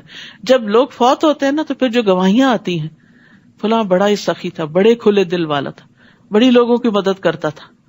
تو آپ سوچئے آپ کی اسپیشلٹی کیا ہے، آپ کس نام سے جانے جائیں گے؟ یہ نہیں کہ دکھاوا اور ریاکاری کے لیے کہ میں لوگوں میں مشہور ہو جاؤں، نہیں، کون سا کام ایسا ہے جو آپ دل لگا کے کرتے ہیں اور کرتے ہی رہتے ہیں، کوئی آپ کو اچھا کہے برا کہے، آپ نے اپنی زندگی کا اصول بنا لیا کہ میں نے یہ کرنا ہے۔ کیونکہ ہوتا پتہ کیا ہے، ہمارے اندر بہت سا ٹیلنٹ بھی ہوتا ہے، بہت ذہانت ہوتی ہے، ہمیں کام بھی آتا ہوتا ہے، ہم کرنے لگتے ہیں، ایک چھوٹی سی بات کسی کی ہمیں اوفینڈ کر دیتی ہے، ہم سب کچھ چھوڑ کے بیٹھ جاتے ہیں۔ ایسے لوگ کہیں کے بھی نہیں رہتے۔ تو یاد رکھیے جو نیکی کا کام کرنے والا ہو وہ ثابت قدم ہوتا ہے، مستقل مزاجی سے، کسی بات کی پرواہ نہیں کرتا، وہ ان سب باتوں سے اوپر اٹھتا ہے۔ ظاہر ہے بلند درجے اسی کے ہوں گے جو ان باتوں سے اوپر اٹھے گا۔ کوئی آپ کی تعریف کرے، کوئی آپ پہ تنقید کرے، ان چیزوں سے بے نیاز ہو جائیں۔ اللہ کی نظر میں آپ کا بلند مقام ہی اصل بلندی ہے۔ لوگوں کے دل تو بدلتے رہتے ہیں، لوگ آج تعریف کریں گے، کل تنقید شروع کر دیں گے، پھر آپ کہاں کھڑے ہوں گے؟ کیا ان سے اپنی ججمنٹ لیں گے کہ آپ کون ہیں؟ آپ کو خود پتا ہونا چاہیے آپ کون ہیں، اور اس کے بعد یہ کہ اللہ کی نظر میں آپ کا مقام کیا ہے، اس کی فکر ہونی چاہیے۔ پھر فرمایا ان الذین فرقوا دینہم وکانوا شیعا، جن لوگوں نے اپنے دین میں تفرقہ ڈالا اور کئی فرقے بن گئے، یعنی اپنی اپنی خواہشات کے مطابق دین کو لیا اور ایک دوسرے کو برا بھلا کہنے لگے، ان سے آپ کو کچھ سروکار نہیں، یعنی گروہ بندی سے آپ بیزار ہیں، ان کا معاملہ اللہ کے سپرد ہے، پھر وہ خود ہی انہیں بتلائے گا کہ وہ کن کاموں میں لگے ہوئے تھے۔ تو یاد رکھیے فرقہ واریت سے بچنے کی تلقین کی جا رہی ہے۔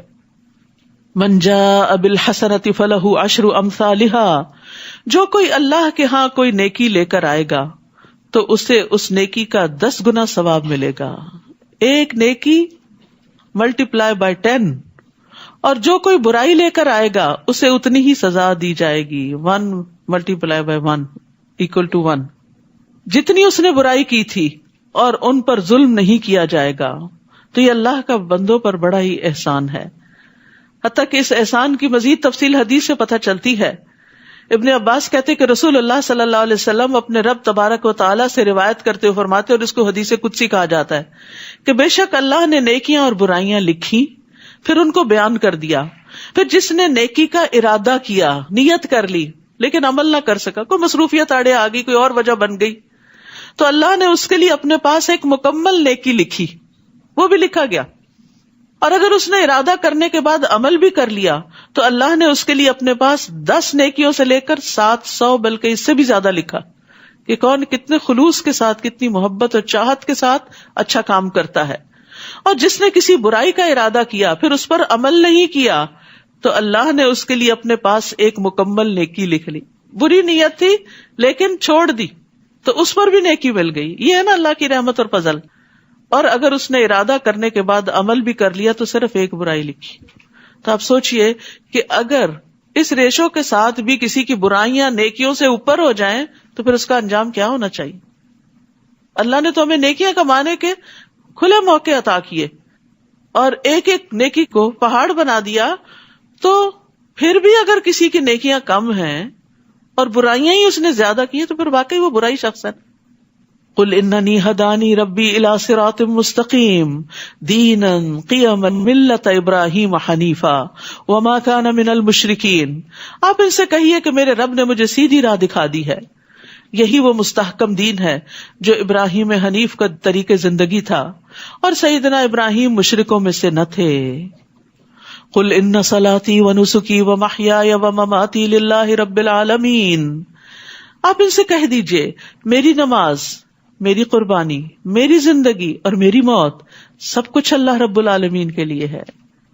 اللہ ہم سے ہر کام میں اخلاص مانگتا ہے، چاہے ہماری نماز ہو، جسمانی عبادات ہو، چاہے ہماری قربانی ہو، مالی عبادات ہو، زندگی پوری کچھ بھی ہم کریں، چاہے ہماری موت کا وقت ہو، ہر موقع پر اللہ ہی کو یاد رکھنا ہے، اللہ ہی کے لیے سب کام کرنے ہیں. تو نیک اعمال پر مبنی زندگی ہو اور ایمان پر خاتمہ ہو، اس کی دعا کرنی چاہیے، اس کی تمنا رکھنی چاہیے کہ زندگی میں بھی اچھے اچھے کام کروں اور موت کے وقت بھی اللہ کو راضی کر کے جاؤں.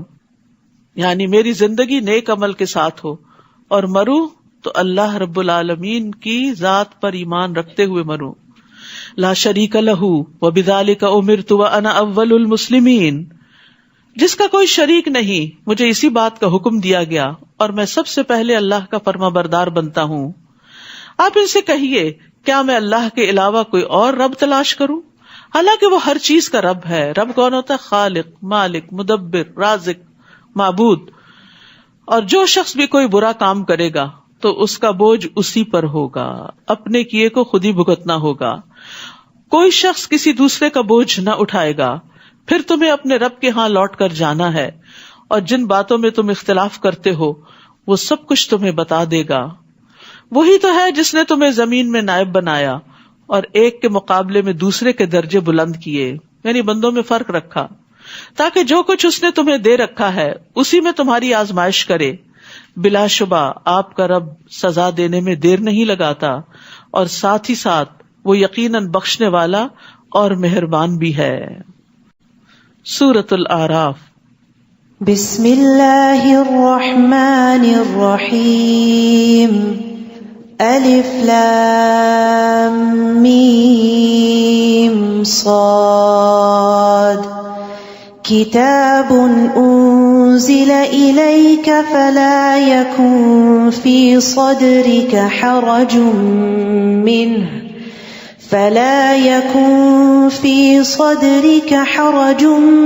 منه لتنذر به وذکرى للمؤمنین. اتبعوا ما انزل الیکم من ربکم ولا تتبعوا من دونه اولیاء قلیلا ما تذکرون. الف لام میم صاد، یہ کتاب آپ کی طرف نازل کی گئی ہے، اس کی تبلیغ سے آپ کے دل میں گھٹن نہ ہونی چاہیے۔ کتاب اتارنے کی غرض کیا ہے کہ آپ اس کے ذریعے سے لوگوں کو خبردار کریں اور یہ مومنوں کے لیے یاد دہانی کا کام دے۔ جو ایمان نہیں رکھتے ان کو خبردار کرنا، آگاہ کرنا کہ اللہ تعالیٰ کیا چاہتا ہے، اور جو مومن ہیں وہ قرآن کو بار بار کیوں سنیں، کیوں پڑھیں، تاکہ ان کو ریمائنڈر ہو، یاد دہانی ہو کہ ہمیں کیا کیا حکم دیے گئے ہیں۔ لوگوں، جو کچھ تمہاری طرف تمہارے رب کی طرف سے نازل کیا گیا ہے اس کی پیروی کرو، اس کے علاوہ دوسرے سرپرستوں کی پیروی نہ کرو، کم ہی تم نصیحت مانتے ہو۔ کتنی ہی بستیاں ہیں جنہیں ہم نے ہلاک کر دیا، ہمارا عذاب ان پر رات کے وقت آیا یا جب وہ دوپہر کو سو رہے تھے۔ یاد رکھیے اللہ سے ہمیشہ عافیت مانگنی چاہیے، نہیں پتا سوتے جاگتے کس وقت کون سی بلا کہاں سے ٹپک پڑے۔ تو یہ عافیت کی دعا ہے، اللہم احفظنی من بین یدی ومن خلفی وعن یمینی وعن شمالی ومن فوقی واعوذ بعظمتک ان اغتال من تحتی، یہ پڑھتے رہنا چاہیے۔ اور پھر خصوصاً غفلت کے وقت جب لوگ غافل ہوں، رات کو آنکھ کھلے، اس وقت بھی اللہ سبحانہ تعالیٰ سے دعا کرنی چاہیے کہ اللہ تعالیٰ ہمارا انجام ہر چیز میں اچھا کرے۔ پھر جب ان پر عذاب آ گیا تو اس وقت ان کی پکار یہی تھی کہ بلا شبہ ہم ہی ظالم تھے، انہوں نے اپنی غلطی کا اعتراف کر لیا، لیکن اس وقت فائدہ کچھ نہیں۔ جن لوگوں کی طرف ہم نے رسول بھیجے تھے ہم ان سے بھی ضرور باز پرس کریں گے اور رسولوں سے بھی ضرور پوچھیں گے، یعنی قیامت کے دن ہر انسان سے سوال ہوگا۔ نبی صلی اللہ علیہ وسلم نے فرمایا تم میں سے ہر شخص نگران ہے اور اس سے اس کی رعیت کے متعلق سوال کیا جائے گا، یعنی شوہر بھی، بیوی بھی، حتیٰ کہ غلام بھی۔ پھر ہم اپنے علم سے پوری حقیقت ان پر بیان کر دیں گے، آخر ہم اس وقت غائب تو نہ تھے۔ اس دن انصاف کے ساتھ اعمال کا وزن کیا جائے گا، جن کے پلڑے بھاری نکلے وہی فلاح پائیں گے۔ یاد رکھیے میزان برحق ہے، والوزن یومئذ الحق، اس دن اعمال تولے جائیں گے، اور بعض روایات میں آتا ہے کہ انسان تولے جائیں گے، اور بعض میں اعمال نامے تولے جائیں گے، اور بعض میں یہ کہ اعمال شکل اختیار کریں گے، جسم بن جائیں گے، اور جیسے ایک لقمہ پہاڑ برابر ہو جائے گا تو وہ پہاڑ رکھ دیا جائے گا میزان کے اندر، اور وہ میزان اتنا بڑا ہے کہ جس میں زمین و آسمان رکھے جا سکتے ہیں۔ نبی صلی اللہ علیہ وسلم نے فرمایا قیامت کے دن بڑے بڑے ترازو رکھے جائیں گے، بس اگر اس میں آسمانوں اور زمین کا وزن کرنا چاہیں تو میزان کی وسعت اس سے زیادہ ہوگی۔ فرشتے پوچھیں گے یہ ترازو کس کے لیے وزن کرے گا، اتنا بڑا ترازو یہ کس کے لیے؟ تو اللہ تعالیٰ فرمائیں گے میں اپنی خلقت میں سے جس کے لیے چاہوں گا۔ تو فرشتے کہیں گے سبحانک ما عبدناک حق عبادتک، اے اللہ تو پاک ہے، ہم تیری عبادت ویسی نہ کر سکے جیسا کہ کرنے کا حق۔ یعنی اگر آپ پہاڑوں جتنی، زمین آسمانوں جتنی نیکیاں کر لیں تو ان کو تولنے کے لیے بھی میزان موجود ہے، لیکن پتہ نہیں ہمارے اس پلڑے میں کتنے ہوں گے، کیا ہوگا، کہ اس زندگی کا کتنا حصہ اللہ کی اطاعت میں ہے اور کتنا نافرمانی میں۔ اور جن کے پلڑے ہلکے ہوئے یعنی نیکی والے پلڑے، تو یہی لوگ ہیں جنہوں نے اپنے آپ کو خسارے میں ڈالا، کیونکہ وہ ہماری آیتوں کے ساتھ ظلم کیا کرتے تھے، یعنی ان کو ان کا حق نہیں دیتے تھے۔ ہم نے تمہیں زمین میں اختیار دیا اور تمہارے لیے سامان زیست بنایا، مگر تم لوگ کم ہی شکر ادا کرتے ہو۔ اللہ نے بنی آدم کو زمین میں چھوڑ دیا اور ہر طرح کی نعمتیں دی، لیکن انسان نعمتیں استعمال کرتا جاتا ہے مگر اللہ کو بھول جاتا ہے۔ اور افسوس یہ جتنی نعمتیں زیادہ ہوتی ہیں اتنی غفلت بڑھتی ہے، اتنی اللہ سے دوری زیادہ ہو جاتی ہے۔ وَلَقَدْ خَلَقْنَاكُمْ، اور یقیناً ہم نے ہی تم کو پیدا کیا ہے، ثُمَّ صَوَّرْنَاكُمْ، پھر ہم نے تمہاری صورت بنائی ہے۔ یہ شکلیں اللہ کی بنائی ہوئی ہے، اللہ کی کاریگری ہے، یہ اس کا ڈیزائن ہے۔ پھر ہم نے فرشتوں سے کہا کہ آدم کو سجدہ کرو، تو ابلیس کے سوا سب نے سجدہ کیا، ابلیس نے سجدہ نہ کیا۔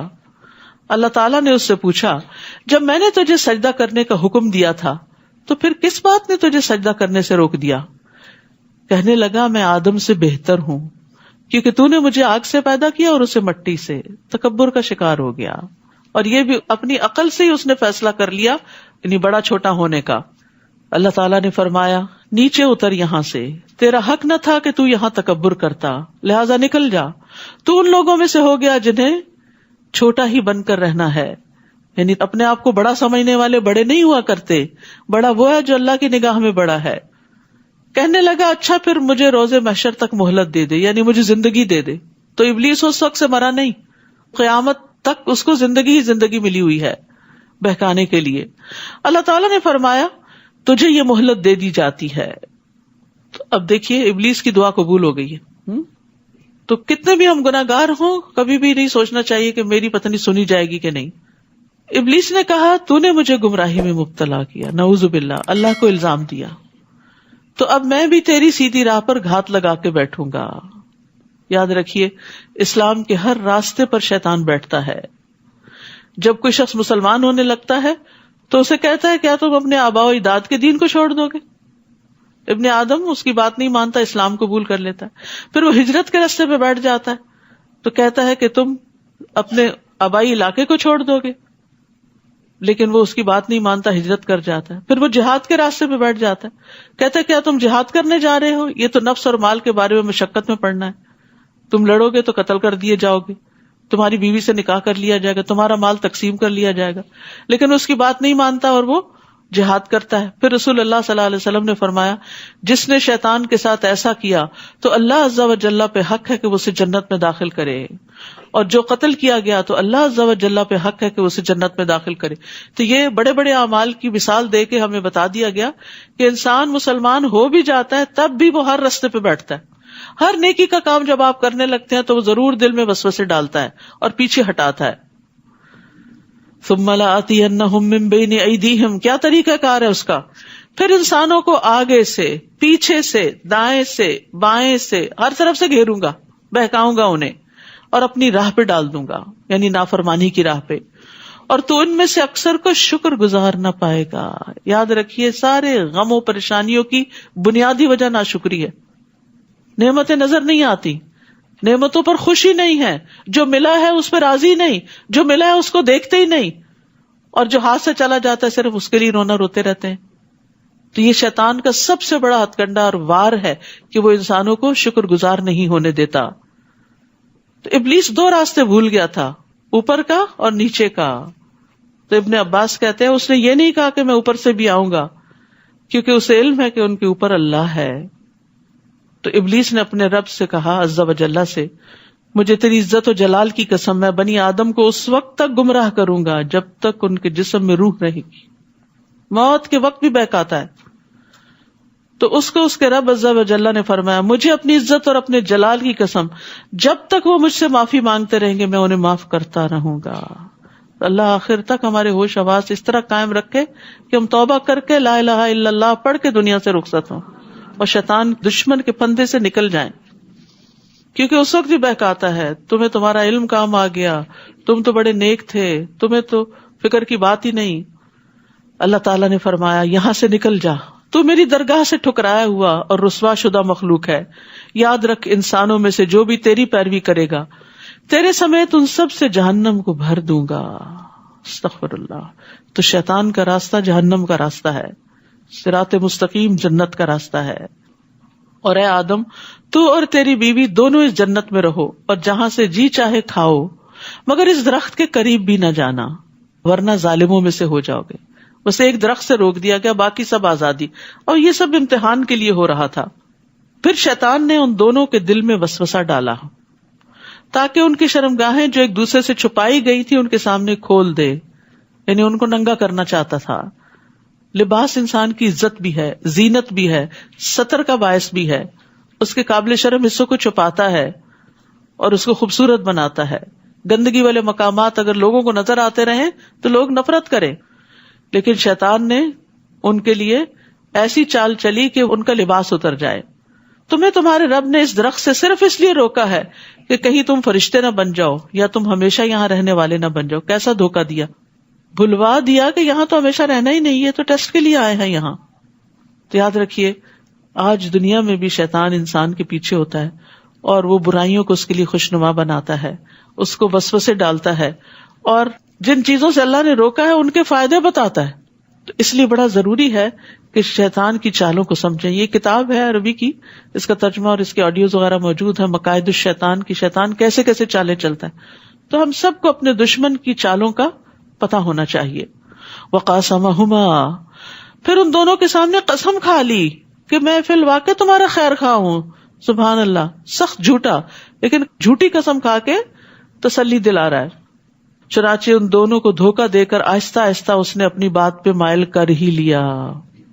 پھر جب انہوں نے اس درخت کو چکھ لیا، فلما ذاق، بس چکھا ہی تھا، ایک ہی لقمہ منہ میں ڈالا تھا، پیٹ بھر کے نہیں کھایا تھا، چکھا ہی تھا، تو ان کی شرمگاہیں ایک دوسرے پہ ظاہر ہو گئیں. وہ نورانی لباس، جنت کا لباس اتروا لیا گیا اور وہ جنت کے پتے اپنی شرمگاہوں پہ چپکانے لگے، کیونکہ حیا فطری طور پر انسان کے اندر رکھ دیا گیا ہے. اس وقت ان کے رب نے انہیں پکارا کہ کیا میں نے تمہیں اس درخت سے روکا نہ تھا اور یہ نہ کہا تھا کہ شیطان تمہارا کھلا دشمن ہے؟ قالا، دونوں کہنے لگے، ربنا ظلمنا انفسنا وان لم تغفر لنا وترحمنا لنکونن من الخاسرین. اے ہمارے رب، ہم نے اپنے آپ پر ظلم کیا، اگر تو نے ہمیں معاف نہ کیا اور ہم پر رحم نہ کیا تو ہم بہت نقصان اٹھانے والوں میں سے ہو جائیں گے. یہ ہے فرق شیطان اور انسان کا، کہ شیطان نے جب نافرمانی کی تو اکڑ گیا اور ڈٹائی کی. آدم اور حوا سے جب غلطی ہوئی تو انہوں نے فوراً توبہ کی، اپنے رب کو راضی کر لیا. ہمارے سامنے یہ دونوں راستے ہیں. ہم فرشتے نہیں ہیں کہ غلطی نہ کریں، غلطی ہوگی ہم سے، نہ چاہتے ہوئے بھی پھسلن ہو جاتی ہے. جب کوئی پھسل کے گرتا تو کیا وہ چاہتا ہے کہ پھسلے؟ نہیں، پتہ نہیں چلتا. اسی طرح انسان سے بھی بھول چوک ہوتی رہتی ہے، پھسلن ہے اس راستے پر. لیکن مومن پھسلنے کے بعد وہیں لیٹ نہیں رہتا، اڑ جاتا ہے اور توبہ کرتا ہے، اپنے آپ کو جھاڑتا ہے، اگر کوئی گندگی لگ گئی ہو اس کو اتارتا ہے اور صاف ستھرا ہو کے دوبارہ اپنے راستے پہ چل پڑتا ہے. اور یہی مومن کی شان ہوتی ہے. جبکہ شیطانی روش کیا ہے، شیطانی طریقہ کیا ہے؟ غلطی ہو جائے اکڑ جاؤ، تعویلیں دو، دوسرے کو بلیم کرو، جیسے شیطان نے کیا تھا کہ اللہ تعالیٰ کو بلیم کر رہا تھا. تو ہمیں سوچنا چاہیے کہ کسی بھی غلطی پر ہمارا رویہ کیا ہوتا ہے. دوسروں کو بلیم کر کر کے خوش رہتے ہیں اور اپنے آپ کو جسٹیفائی کرتے رہتے ہیں، یا اللہ سے معافی مانگ لیتے ہیں اور بندوں سے بھی سوری کر لیتے ہیں. ہم نے اپنے آپ پر ظلم کیا، اگر تو نے ہمیں معاف نہ کیا اور ہم پر رحم نہ کیا، یعنی معافی بھی چاہیے اور رحم بھی چاہیے، تو ہم بہت نقصان اٹھانے والوں میں سے ہو جائیں گے. فرمایا تم سب یہاں سے نکل جاؤ، تم ایک دوسرے کے دشمن ہو. اب تمہارے لیے زمین میں جائے قرار اور ایک مدت تک سامان زیست ہے. پھر فرمایا اسی زمین میں تم زندگی بسر کرو گے، اسی میں مرو گے، مریخ پہ نہیں جانا، اور اسی سے دوبارہ نکالے جاؤ گے. انسانوں کے لیے رہنے کی جگہ زمین ہی ہے. اے بنی آدم، ہم نے تم پر لباس نازل کیا جو تمہاری شرمگاہوں کو ڈھانپتا ہے اور زینت بھی ہے. لباس کے دو مقاصد بتا دیے گئے، ستر کو بھی ڈھانپتا ہے اور خوبصورتی بھی. اور لباس تو تقوی ہی کا بہتر ہے، وَلِبَاسُ التَّقْوَىٰ، یہ اللہ تعالیٰ کی نشانیوں میں سے ایک نشانی ہے. یعنی لباس اللہ کی نشانیوں میں سے ایک نشانی ہے.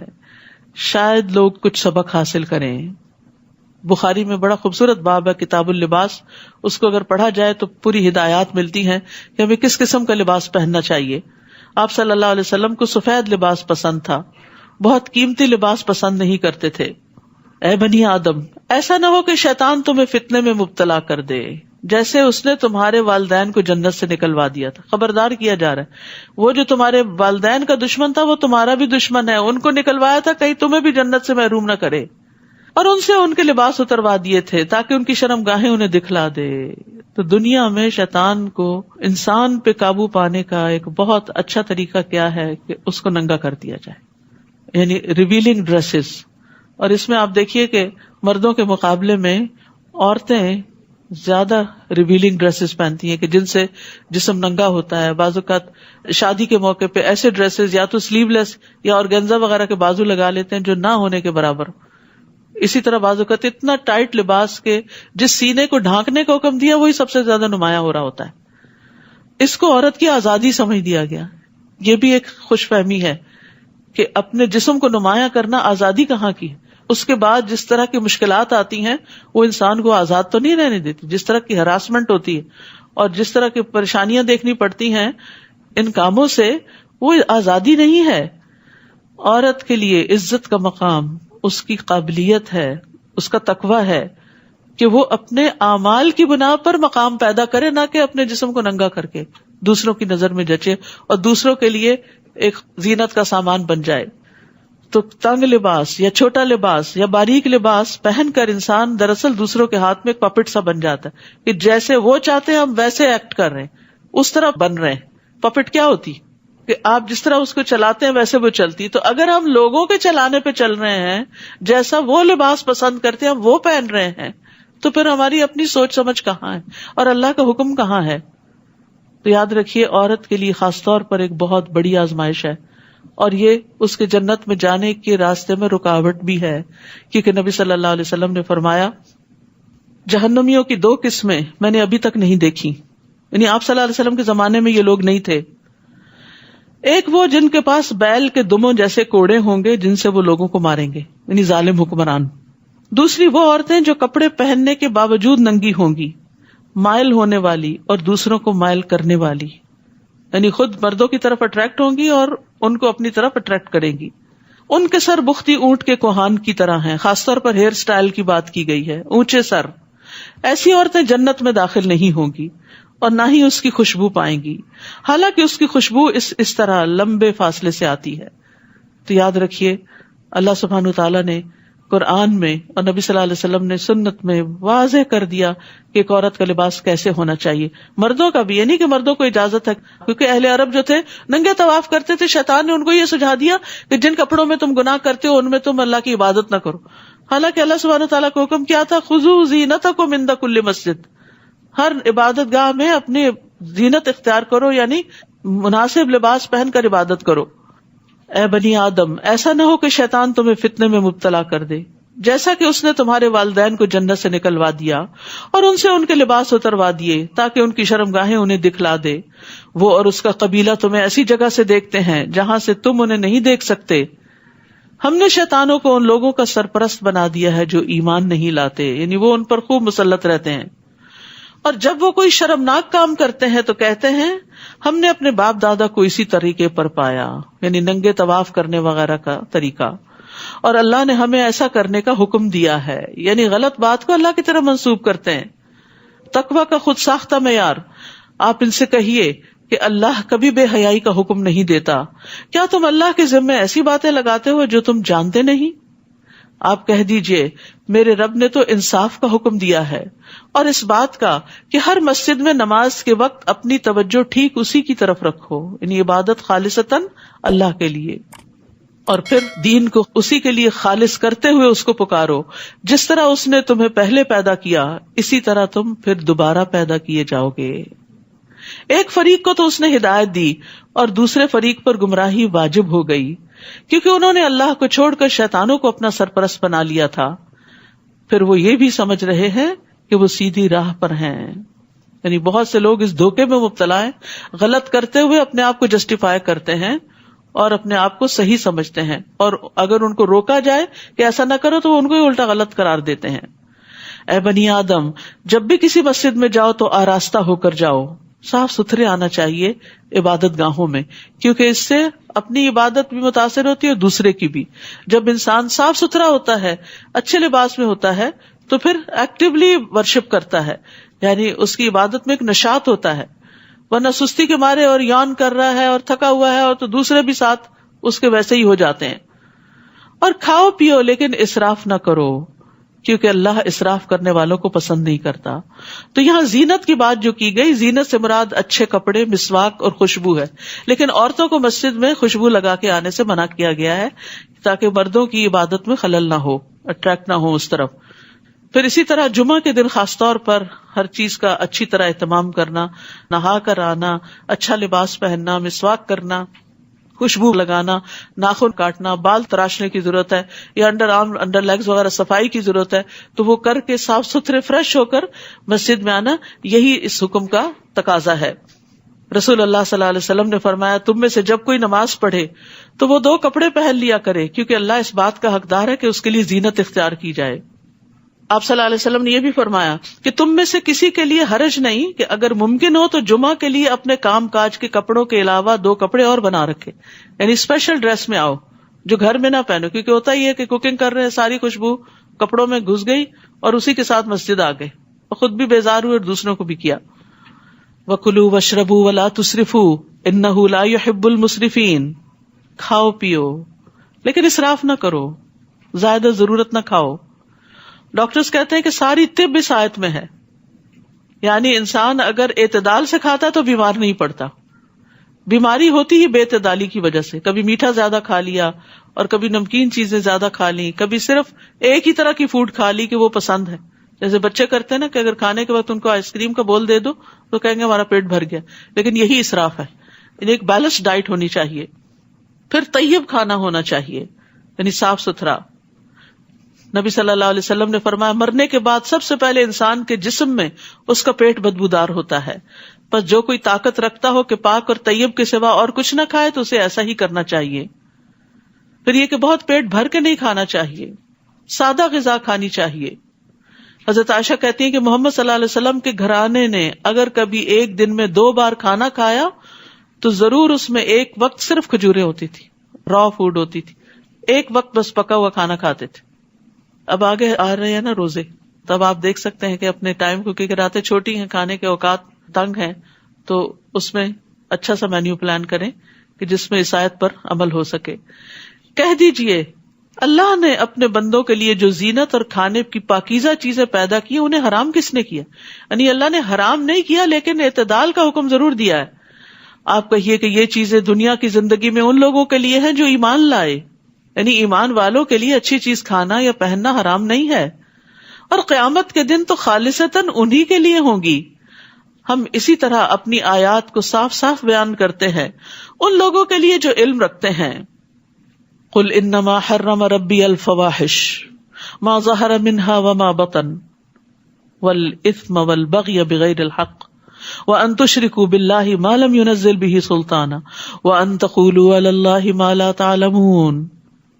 آپ ان سے کہیے میرے رب نے جو چیزیں حرام کی ہیں وہ یہ ہیں، بے حیائی کے کام خواہ ظاہر ہوں یا پوشیدہ، سامنے ہو یا چھپ کے، چاہے زنا ہو، چوری ہو، ڈاکہ ہو، کچھ بھی، اور گناہ کے کام، سارے گناہ کے کام منع ہیں اور ان کے بارے میں جاننا چاہیے کہ گناہ کس کو کہتے ہیں۔ اور ناحق زیادتی، یعنی کسی کو گالی دینا، کسی کا مال ہتھیا لینا، کسی کے ساتھ سرکشی کا رویہ اختیار کرنا، چھوٹی سی بات پہ بھڑک اٹھنا اور اتنا غصہ دوسرے پہ کرنا کہ اس کے ساتھ زیادتی ہو جائے، یعنی کسی کی بات کے جواب میں اگر کوئی چھوٹی سی بات کہہ دی تو بات برابر کی ہو گئی، لیکن اگر زیادہ کی تو وہ ظلم ہوگا، ناحق زیادتی ہوگی اور اس پر پوچھ ہوگی۔ اور یہ کہ تم اللہ کے شریک بناؤ جس کے لیے اس نے کوئی سند نہیں اتاری، اور یہ کہ تم اللہ کے ذمے ایسی باتیں لگا دو جن کا تمہیں علم نہیں، اسے سب سے بڑا جرم قرار دیا گیا۔ شرک کے بھی آگے اس کو رکھا گیا کہ اللہ کے ذمے ناحق باتیں لگانا کہ جو اللہ تعالیٰ کا حکم نہیں ہے، یہ کہنا کہ یہ اللہ نے فرمایا ہے۔ تو فواحش کی کئی قسمیں ہیں، کچھ کا تعلق ذہن سے ہے، سوچیں، فحش سوچیں، کچھ کا جسم کی حرکتوں سے ہے جیسے زنا وغیرہ، کچھ فحش جو ہے وہ ایکشنز میں ہوتا ہے۔ آنکھ کا زنا دیکھنا ہے، یعنی گندی چیزیں چاہے اسکرین پر ہو چاہے نیکڈ آئیز سے سامنے ہو۔ زبان کا زنا بولنا ہے، فحش گفتگو، گالی گلوچ وغیرہ۔ دل کا زنا یہ کہ وہ خواہش اور آرزو کرتا ہے، یعنی برے کام کی، برے فعل کی، زنا وغیرہ کی۔ پھر شرمگاہ اس سب کو سچا کرتی ہے یا اس کو جھٹلا دیتی ہے۔ اسی طرح تکبر، خود پسندی، ریا، نفاق، یہ بھی فحش چیزیں ہیں، یعنی حرام چیزیں ہیں جن کو دل میں رکھا جائے۔ پھر اسی طرح باتوں میں بےہودہ گوئی، فضول باتیں کرنا۔ مومن فحش گو نہیں ہوتا، تانے دینے والا نہیں ہوتا، لعنتیں کرنے والا نہیں ہوتا، گالی گلوچ کرنے والا نہیں ہوتا۔ عبداللہ بن مسعود کہتے ہیں کہ مومن کے اخلاق میں سے سب سے زیادہ قابل مذمت، قابل ملامت بےہودہ گوئی ہے، فحش گفتگو۔ تو ایسی گفتگو سے بھی توبہ کرنی چاہیے۔ ہر گروہ کے لیے ایک مدت مقرر ہے، پھر جب وہ مدت پوری ہو جاتی ہے تو پھر اس گروہ کی گرفت کے لیے ایک گھڑی بھر کی بھی تقدیم و تاخیر نہیں ہو سکتی۔ اے بنی آدم، اگر تمہارے پاس تمہیں میں سے رسول آئیں جو تمہارے سامنے میری آیات بیان کریں تو جو شخص نافرمانی سے بچا رہا اور اپنی اصلاح کر لی تو ایسے لوگوں کے لیے نہ کوئی خوف ہوگا نہ وہ غمگین ہوں گے. اور جن لوگوں نے ہماری آیات کو جھٹلا دیا اور ان سے اکڑ بیٹھے تو ایسے ہی لوگ دوزخ والے ہیں، وہ اس میں ہمیشہ رہیں گے. بھلا اس شخص سے بڑھ کر اور کون ظالم ہو سکتا ہے جو اللہ کے ذمے جھوٹ لگا دے، یعنی جو اللہ نے نہیں فرمایا وہ اللہ کی طرف سے پیش کرے، یا اس کی آیتوں کو جھٹلا دے، یعنی جو پیش کیا اس کو نہ مانے، جو نہیں پیش کیا اسے اللہ کا حکم بتائے. ایسے لوگوں کو ان کا وہ حصہ تو دنیا میں ملے گا ہی جو ان کے مقدر میں ہے، یہاں تک کہ جب ان کی روحیں قبض کرنے کے لیے ہمارے فرشتے ان کے پاس آئیں گے تو ان سے پوچھیں گے وہ تمہارے الہ کہاں ہیں جنہیں تم اللہ کے سوا پکارا کرتے تھے؟ وہ جواب دیں گے ہمیں کچھ یاد نہیں پڑتا، اپنے کیے کو بھول جائیں گے. اس طرح وہ خود اپنے ہی خلاف گواہی دے دیں گے کہ وہ کافر تھے.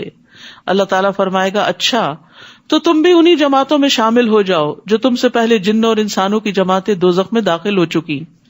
جب بھی کوئی جماعت دوزخ میں داخل ہوگی تو اپنی پیشرو جماعت پر لعنت کرے گی، یہاں تک کہ جب سب کی سب جماعتیں دوزخ میں جمع ہو جائیں گی تو ہر پچھلی جماعت اپنے سے پہلے والی جماعت کے متعلق کہے گی ہمارے رب یہ وہ لوگ ہیں جنہوں نے ہمیں گمراہ کیا تھا، لہٰذا ان کو آگ کا دگنا عذاب دے. اللہ تعالیٰ فرمائے گا تم سبھی کے لیے دگنا ہے، لیکن یہ بات تمہاری سمجھ میں نہیں آ رہی کیونکہ وہ تمہیں بھٹکانے کا سبب بنے اور تم دوسروں کو بھٹکانے کا. اور پہلی جماعت پچھلی کے متعلق کہے گی آخر تمہیں ہم پر کون سی برتری حاصل ہے کہ تمہیں اکہرا عذاب ہو اور ہمیں دوہرا، لہٰذا تم بھی جو کچھ کرتے رہے ہو اس کے عذاب کا مزہ چکھو. بے شک وہ لوگ جنہوں نے ہماری آیات کو جھٹلایا اور ان سے اکڑ بیٹھے ان کے لیے نہ تو آسمان کے دروازے کھولے جائیں گے، یعنی ان کی روحیں اوپر نہیں جا سکتی، واپس پٹخائی جاتی ہیں اسفل سافلین میں، اور نہ وہ جنت میں داخل ہو سکیں گے حتیٰ کہ اونٹ سوئی کے ناکے میں داخل ہو جائے، اور یہ تو پاسبل ہی نہیں. اور ہم مجرموں کو ایسی ہی سزا دیا کرتے ہیں، ان کے لیے بچھونا بھی جہنم کا ہوگا اور اوپر سے اوڑھنا بھی جہنم کا، اور ہم ظالموں کو ایسی ہی سزا دیا کرتے ہیں. البتہ وہ لوگ جو ایمان لائے اور نیک اعمال کیے اور ہم ہر شخص کو اس کی طاقت کے مطابق ہی مکلف بناتے ہیں تو یہی لوگ اہل جنت ہیں جس میں وہ ہمیشہ رہا کریں گے. ان اہل جنت کے دلوں میں اگر ایک دوسرے کے خلاف کچھ کدورت ہوگی تو ہم اسے نکال دیں گے. یہ ہے جنت کی اصل خوبصورتی، دل صاف ہوں گے، دلوں میں ایک دوسرے کے لیے محبت ہوگی. یاد رکھیے جس گھرانے میں ایک دوسرے کے لیے محبت ہوتی ہے وہ کٹیا بھی ہو، وہ جھونپڑی بھی ہو، وہ بڑی وسیع ہوتی ہے، اس میں بڑی خیر ہوتی ہے، اسے بڑا لطف ہوتا ہے. اور بڑے بڑے مینشنز میں اگر لوگ اپنے اپنے کمروں میں ہی بند ہو کر رہیں اور کوئی کسی سے بات نہ کرے، کوئی کسی کو دیکھ کے مسکرائے نہیں، سلام نہیں کرے، تو وہ گھر تنگ ہوتے ہیں. تو جنت کی خاص خوبی یہاں بتائی گئی. اگر ایک دوسرے کے خلاف کچھ کدورت ہو گئی تو ہم اسے نکال دیں گے. دنیا میں رہتے ہوئے کوئی نہ کوئی مس انڈرسٹینڈنگ ہو ہی جاتی ہے، کوئی غلط فہمی ہو جاتی ہے کہ انسان اچھے بھلے انسان کے بارے میں کوئی بری رائے رکھتا ہے، تو وہ بھی نکال دی جائے گی. جب پل صراط پار کر لیں گے تو جنت میں جانے سے پہلے ایک اور پل آئے گا، قنطرہ جس کو کہتے ہیں، اس پر لوگوں کو مہذب کیا جائے، حذبوا ونقوا، صاف ستھرا کیا جائے گا اندر سے باہر سے، کیونکہ میدان حشر کی طویل قیام اور تھکاوٹ اور وہ ساری چیزیں ختم کر کے پھر وہ جنت میں داخل کیے جائیں گے، اندر سے بھی صاف باہر سے بھی صاف. اور یہیں پر آراف ہے جس کا آگے ذکر آ رہا ہے. اور وہ کہیں گے تعریف تو اللہ ہی کے لیے ہے جس نے ہمیں یہ جنت کی راہ دکھائی. اللہ اگر ہمیں یہ راہ نہ دکھاتا تو ہم کبھی یہ راہ نہ پا سکتے تھے. اور یہ قرآن یہی جنت کی راہ دکھاتا ہے. ہمارے رب کے رسول واقعی حق لے کر آئے، اس وقت انہیں آواز آئے گی، ندا آئے گی، ان تلکم الجنت اورثتموہا بما کنتم تعملون، تم اس جنت کے وارث بنائے گئے ہو اور یہ ان نیک اعمال کا بدلہ ہے جو تم دنیا میں کرتے تھے. جنت کے لیے نیک عمل چاہیے، جنت میں جانے کے لیے یہی کرنسی اور یہی ٹکٹ کام آئے گا. اور نیک اعمال اللہ کی توفیق سے ملتے ہیں، اور یہ اللہ کا احسان ہوتا ہے کہ کسی کو ہدایت اور ایمان نصیب کرے، اسی لیے جنت والے اللہ کی طرف اس کو منسوب کریں گے. اور اہل جنت دوزخیوں کو پکار کر پوچھیں گے ہم نے تو ان وعدوں کو سچا پا لیا جو ہم سے ہمارے رب نے کیے تھے، کیا تم سے تمہارے رب نے جو وعدے کیے تھے تم نے بھی انہیں سچا پایا؟ وہ جواب دیں گے ہاں ہم نے بھی سچا پایا. پھر ان کے درمیان ایک پکارنے والا پکارے گا کہ ظالموں پر اللہ کی لعنت ہو، وہ لوگ جو اللہ کی راہ سے روکتے اور اس میں کجی پیدا کرنا چاہتے تھے اور آخرت کے منکر تھے. اہل جنت اور اہل دوزخ کے درمیان ایک اوٹ حائل ہوگی اور آراف پر کچھ آدمی ہوں گے، یعنی کچھ تو جنت میں چلے جائیں گے، کچھ جہنم میں گر جائیں گے اور کچھ بیچ میں سٹک ہو جائیں گے. آراف والے جو ہر ایک کو اس کی پیشانی کے نشانات سے پہچانتے ہوں گے، وہ اہل جنت کو آواز دیں گے تم پر سلامتی ہو. یہ آراف والے ابھی جنت میں داخل تو نہ ہوئے ہوں گے، البتہ اس کی امید ضرور رکھتے ہوں گے. یہ بھی انتظار کے مرحلے، انتظار کی گھڑیاں کتنی تکلیف دہ ہوتی. کبھی آپ کو ایکسپیرینس ہوا ہوگا کہ لوگ جیسے سفر کر رہے ہوتے ہیں تو کچھ لوگوں کا چیک ان فوراً ہو جاتا ہے، کچھ لوگوں کو روک لیا جاتا ہے، کچھ کو امیگریشن پہ بلا لیا جاتا ہے.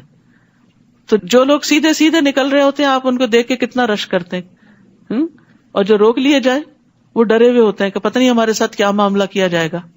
تو وہاں بھی آراف والے ڈرے ہوئے ہوں گے. اہل جنت سے بھی بات کریں گے، ادھر جہنم والوں سے بھی کریں گے. وہ جنت میں داخل نہیں ہوئے لیکن امید رکھتے ہیں. کون ہے یہ؟ وہ جن کے نیک عمل زیادہ نہیں تھے کہ وہ جنت میں جا سکے اور جن کے برے عمل نہیں زیادہ تھے کہ وہ جہنم میں پھینکے جاتے. برابر کے ایکول ہو گیا سب کچھ، کانفلکٹ ہو گیا. حدیث میں آتا ہے کہ اگر کسی کا صحابہ جوں کے انڈے برابر بھی نیک عمل زیادہ ہوگا جنت میں چلا جائے گا.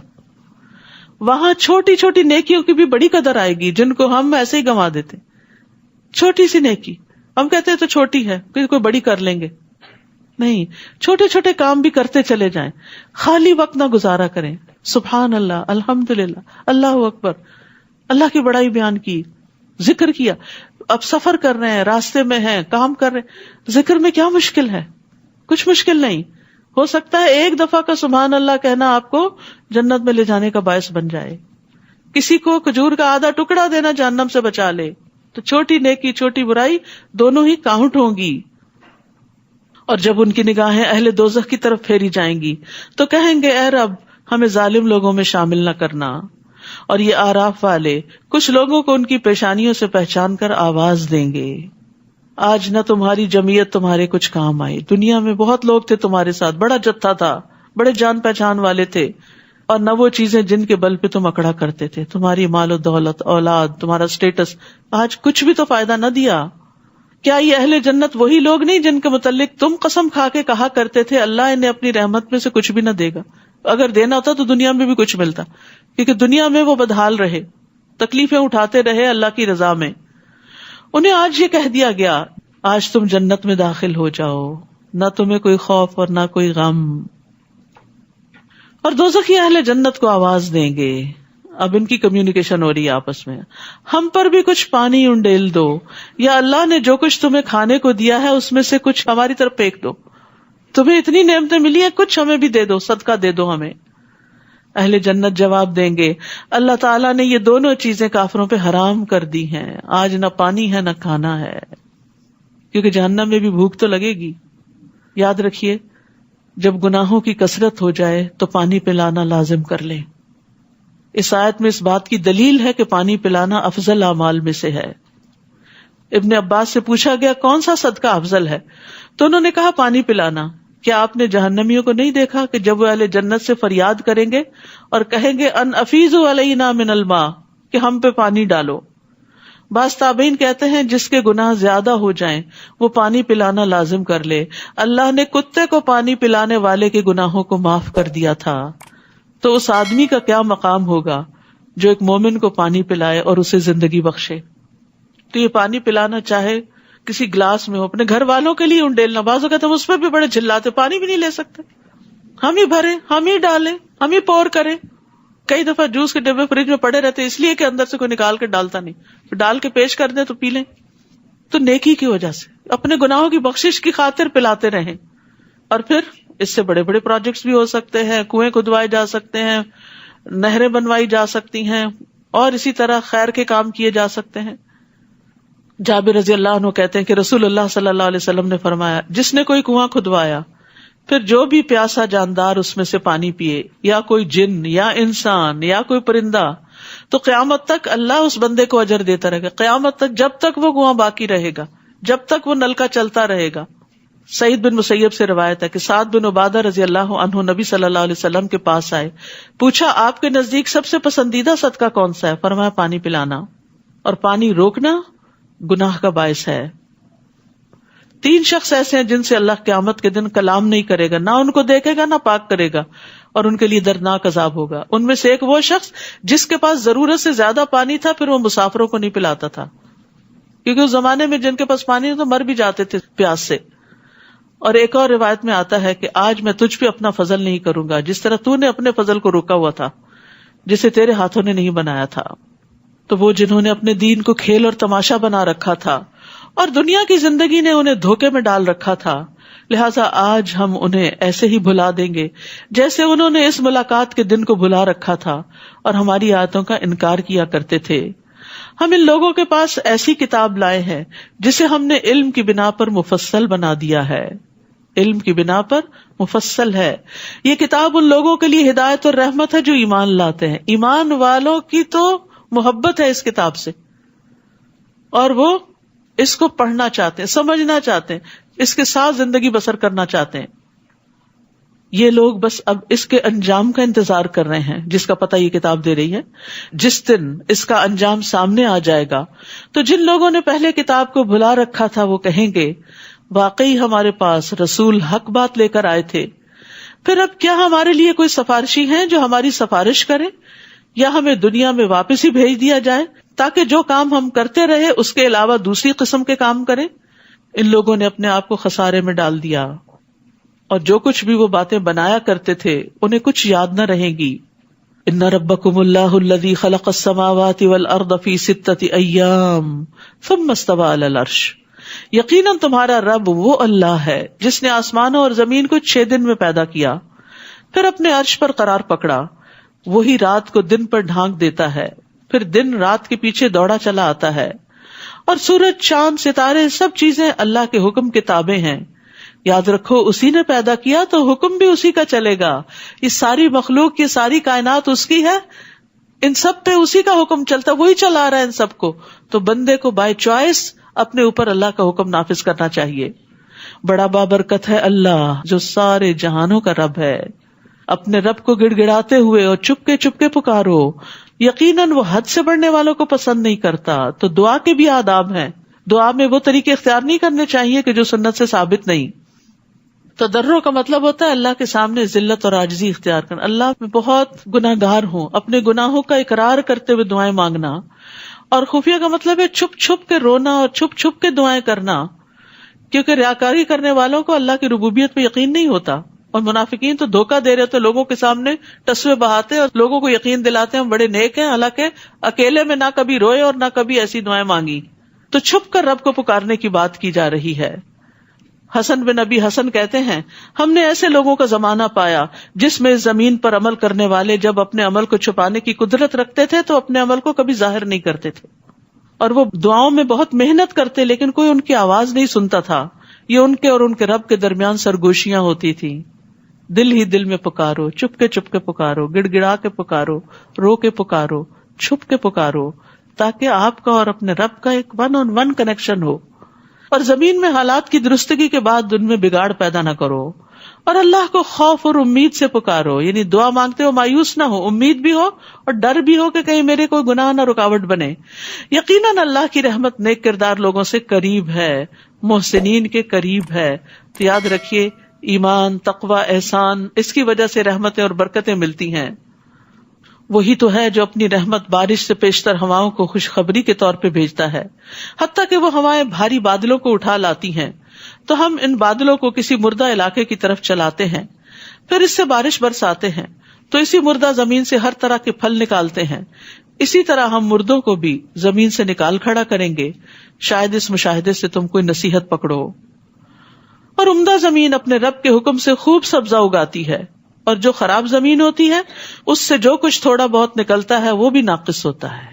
تو یہ زمین سے مراد انسان ہے۔ اچھے انسانوں سے بڑے پیمانے پہ خیر پھوٹتی ہے، اور جن کے اندر شر ہوتا ہے وہ چھوٹی سی خیر کرتے ہیں تو اس میں بھی کچھ شر چھپا ہوا ہوتا ہے۔ اسی طرح ہم اپنی آیات کو مختلف طریقوں سے ان لوگوں کے لیے بیان کرتے ہیں جو شکر بجا لاتے ہیں۔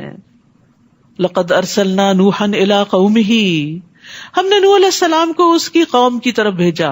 ہر نبی اپنی قوم کی طرف بھیجا گیا.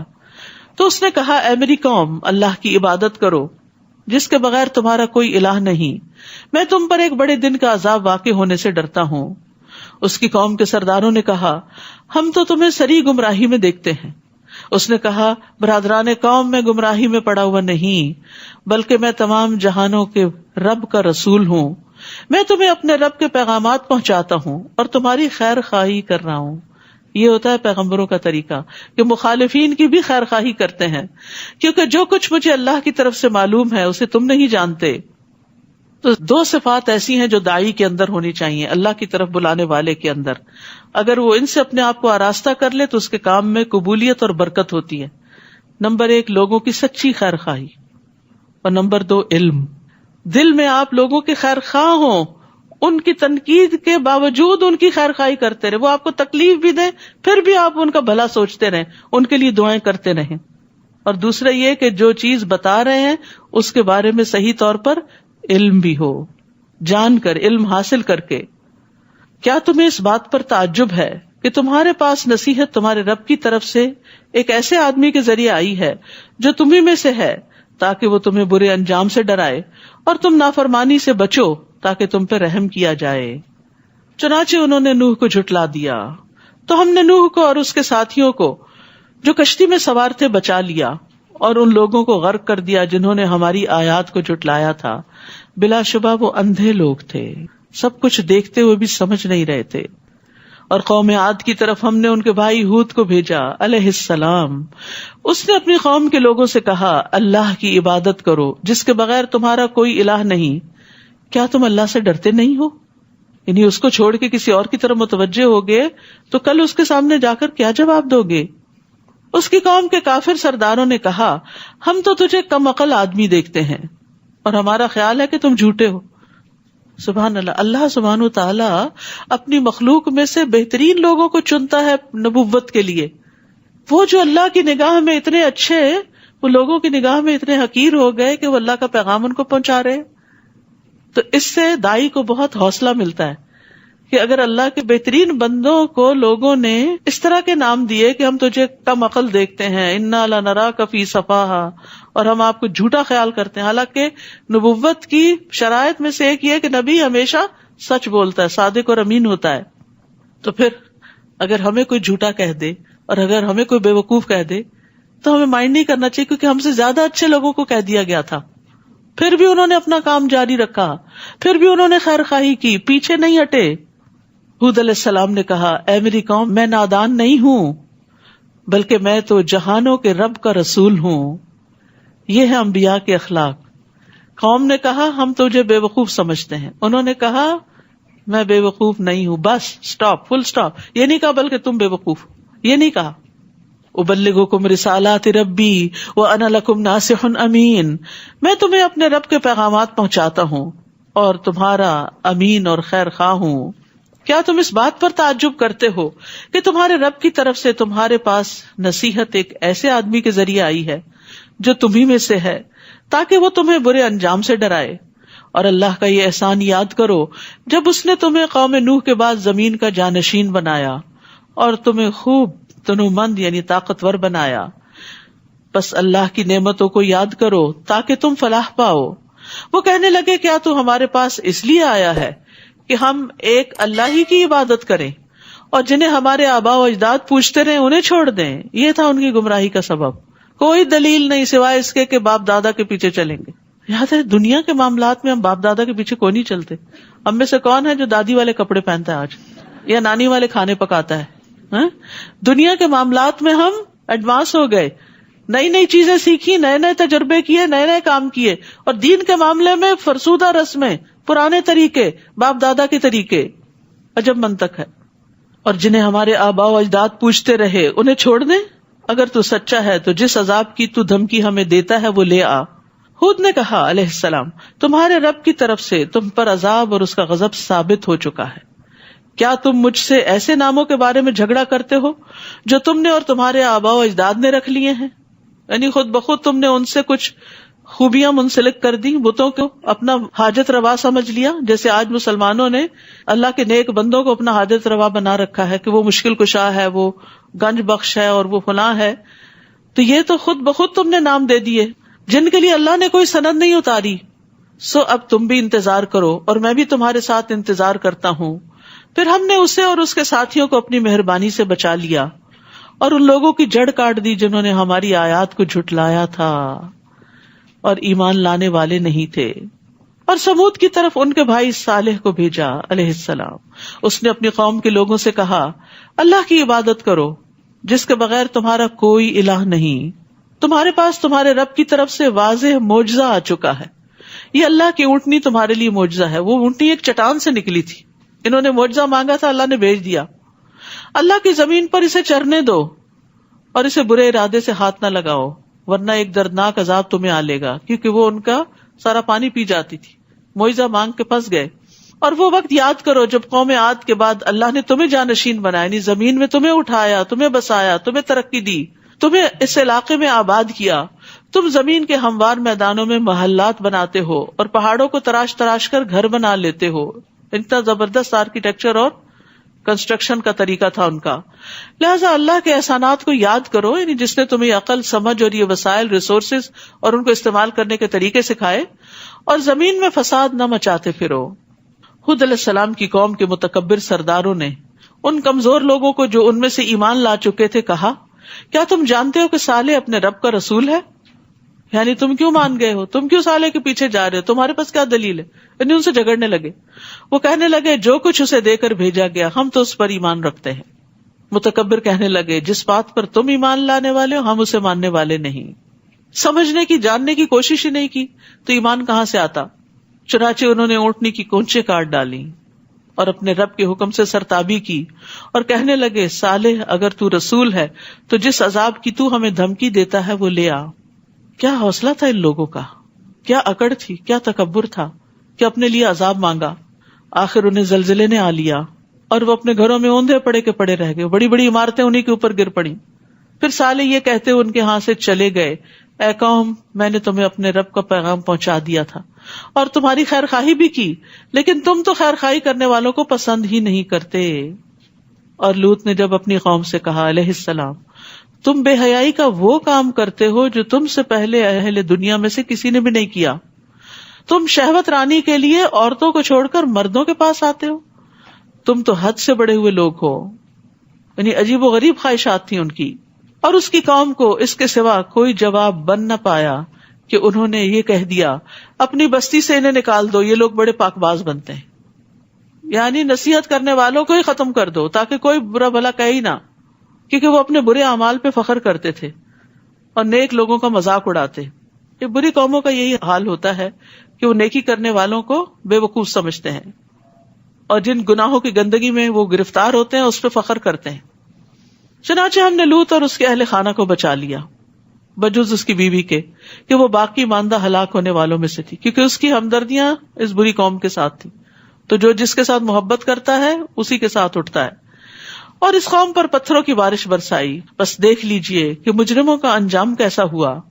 اور اہل مدین کی طرف ہم نے ان کے بھائی شعیب کو بھیجا علیہ السلام. اس نے کہا، اے میری قوم، اللہ کی عبادت کرو، تمہارے لیے اس کے سوا کوئی الہ نہیں.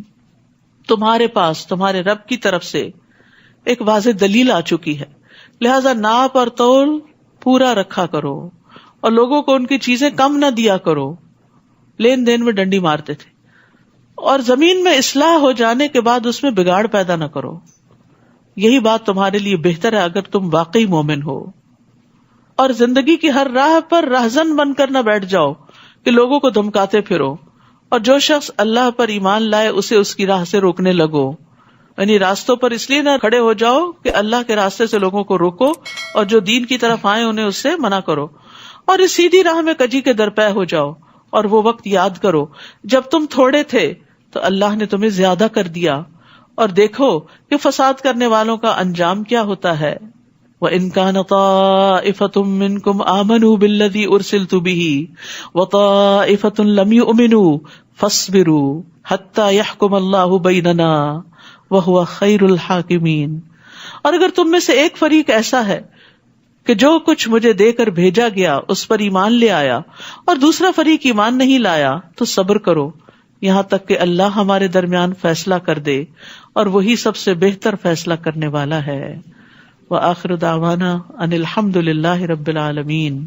سبحانک اللہم وبحمدک، اشہد ان لا الہ الا انت، استغفرک واتوب الیک۔ السلام علیکم ورحمۃ اللہ وبرکاتہ۔